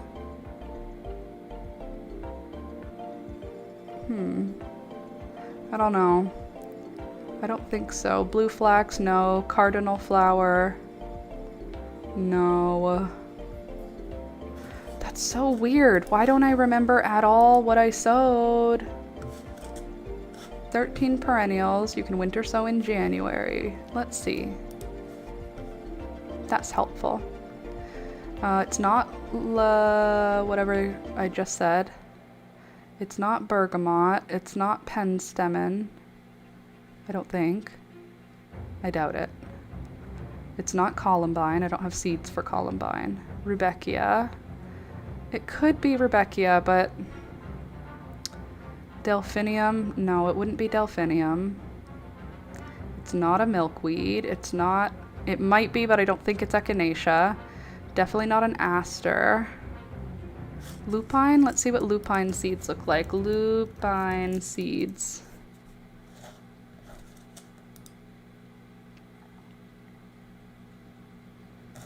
I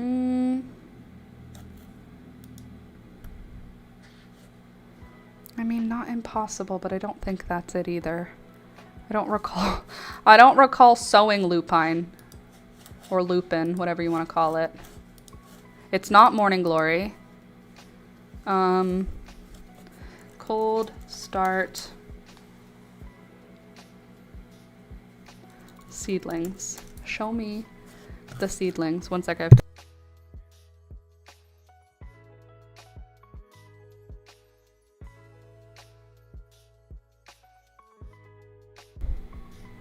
I thought I was about to have a big sneeze and then it just didn't.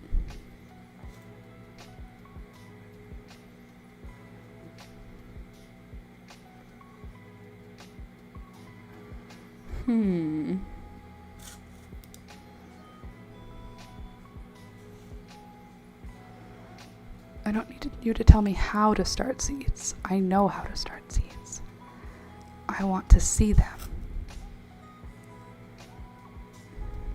I think that I'm not going to be able to find them, which is annoying. It's not that annoying. It just means that we're going to have to wait for them to tell us what they are. It means we have to wait longer, which I don't love. Let's see. Round, brown, bumpy, small seeds. Let's see if the internet can find it. No, not that kind. It's a small possibility, but it's a possibility that it is hollyhock. But they don't look like hollyhock seedlings is the problem.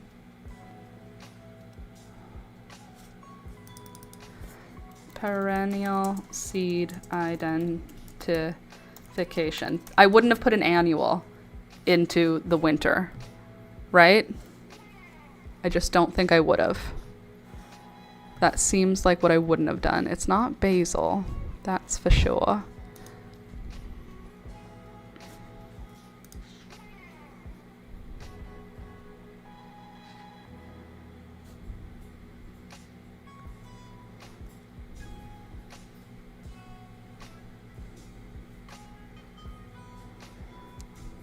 That would have been so nice of me to just like write it down. But it just couldn't be me. Who would do such a thing? Writing it down. Seeds identification. Searchable seed image illustration guide. Thank you, the government of Canada. Oh! This is beautiful. Do you want to watch with me? I'm sorry, Jules, I'm running late because I'm going to find out what this seed is. Hold on a sec. You guys just join me here. Let me just get it. Flower seed identifications. Searchable image. Hold on, who is this? This is inspection. Inspection something. Searchable seed image. Okay. Here we go. No, we'll put you like this, and then we'll put you like that, and like this. Right? Beautiful? Gorgeous? Amazing. This is going to make it easier for me, I think. So we've got amaranth, amaranth, amaranth, amaranth, amaranth, amaranth. Okay. We're going to figure this out. It's going to happen. 'Cause I think I'll be able to recognize it like this. I love sometimes the government of Canada. Sometimes I love that. I love that look at how beautiful and huge the pictures are. That's a lot of seeds. Agreed. I'm not growing any of those. The only downside to the Government of Canada website is that it's meant for you to go through the entire thing. It's not really search friendly. Okay, so the seeds I'm looking for are round. These are not them. Asteraceae. I don't think they're any variety of sunflower.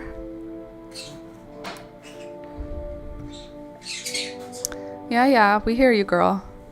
It's round. It's not elongated like this. Yeah. Okay. Bachelor's buttons. It's not these, that's for sure. Not those.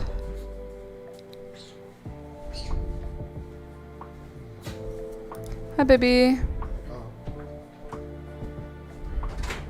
It's not thistle, because I would not grow thistle intentionally.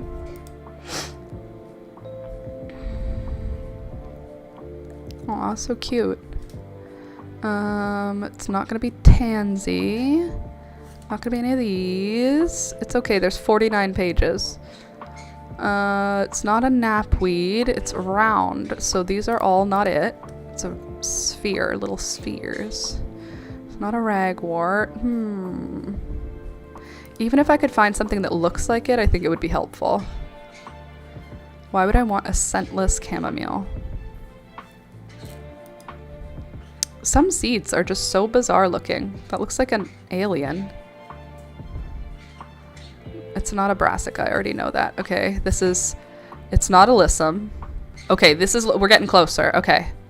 It may be a brassica variety of plant. It's not a specific rocket, but at least we're in the right direction.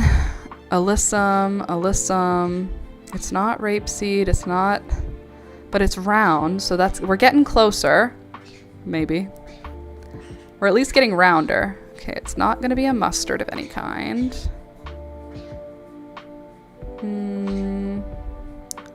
None of these. I know, very interesting. You guys just breathe. I promise it's worth it. Cress. It's not a cress. None of those. They're round, not just round, like, they're not round and flat. They're round and spherical. It's not a radish. because that would be dumb. We don't need radishes to start early. It's not a mustard, but that is a good spherical looking seed. Okay. Mustard, mustard, mustard. Sure, sure. It's not a mustard.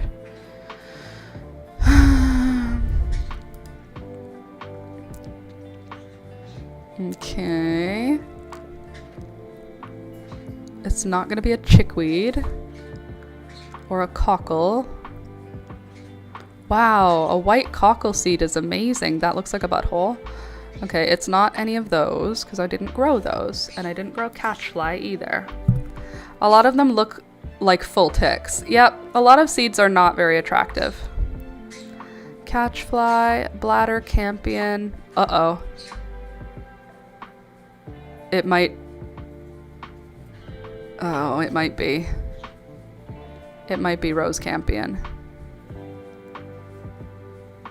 The seeds to me, I'm gonna see. I feel like I pulled one out and then probably cleaned it up. So I'm going to just bring my dirt back over here that we cleaned to see if I can grab that seed so we can look at it.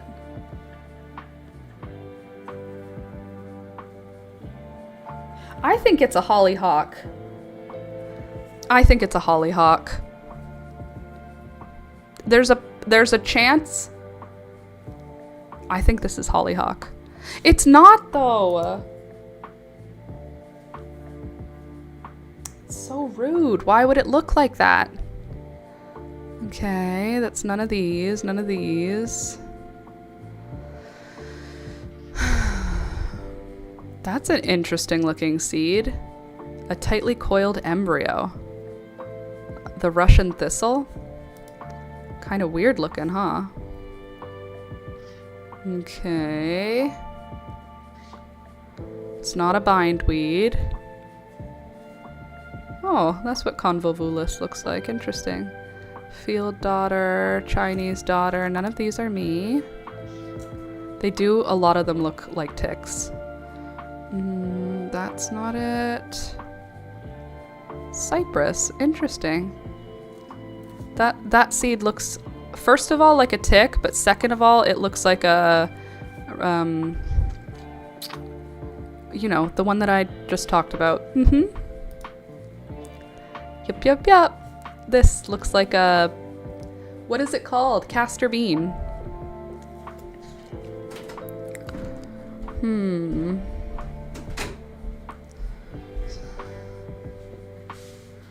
Okay, now we're in beans. This is not a bean, but, you know, large flowered self-heal. I didn't plant any of that. Heal-all, didn't plant any heal-all. Velvet leaf, I didn't plant any of that, but we're getting into the right direction for seed shape. Malvaceae. I think this looks like a Malvaceae plant, but I don't think it's that one because I didn't plant that one. So it could be a variety of Malva, which is hollyhock. Let's see if we can get there. I'm just holding the one seed that I have. Come on. There we go. Show me the evidence. We have spikets. Alright, none of these because I planted lots of round seeds. These are not little round seeds, so I did not count them possible. Interesting. Seeds are interesting. Thank you to the government of Canada for making this website for me. I appreciate you. Well, I have to get ready for the vampire store. Sounds good, Candace. I'll catch you Monday. Leave a comment later. Bye. Bye-bye. Have a good rest of your day. I'm just gonna sit here like a crazy person trying to figure out what my seeds are by staring at... I know I had another... I'm not crazy. You're crazy. I know I had another one of the casings. I'm pretty sure that's a hollyhock seed, but I don't think that's what I was looking at initially. Beelzebub, I'm obviously doing something. Can't you see? I'm busy. Okay, all right. Little round dark seed, where are you? Don't worry, I'll find it. You guys just hang tight. I know it's very exciting.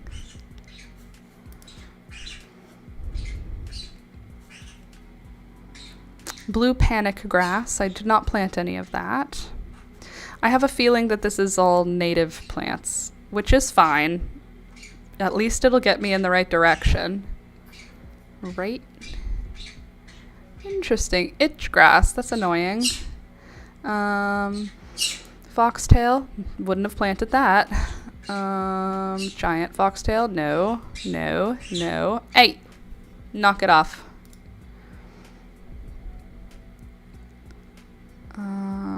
It's not a grass.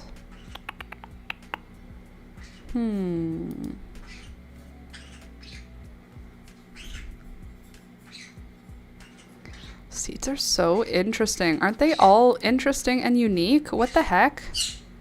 Who's doing all that, you know? Didn't grow cleavers, didn't grow cleavers, didn't grow any kind of cleavers.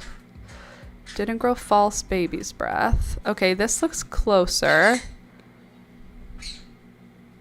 False baby's breath.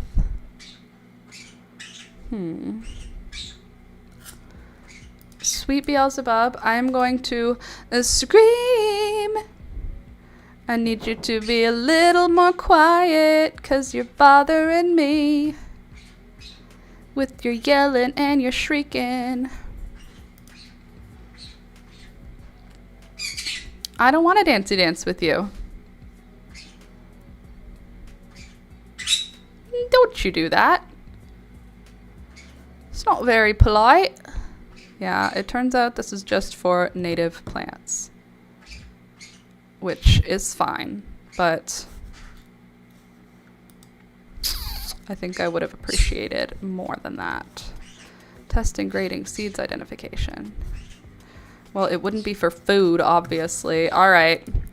Well, so much for that. Thanks for staying an extra 40 minutes for me to try and find the seeds that I'm growing. Unfortunately, today's not the day for it, apparently, and we're going to have to just work our best to be patient and wait for them to, I don't know, give more identifying factors. Oh well. Anyway, friends, I hope you enjoyed hanging out today. If you did, don't forget to leave a thumbs up. If you didn't, that's okay. Come back on Monday. Maybe you'll like it then. I will see you on Monday, because I am always here Mondays, Wednesdays, Fridays from 9 a.m. till 12 p.m. Eastern Standard Time. Sometimes I stay late when I get down a rabbit hole, like today. So click the thumbs up button, subscribe. Now I'm a real live YouTuber. Check out that silver play button. Worth subscribing if you ask me. Anyway, that's all for today. Thanks for being here. See you next time.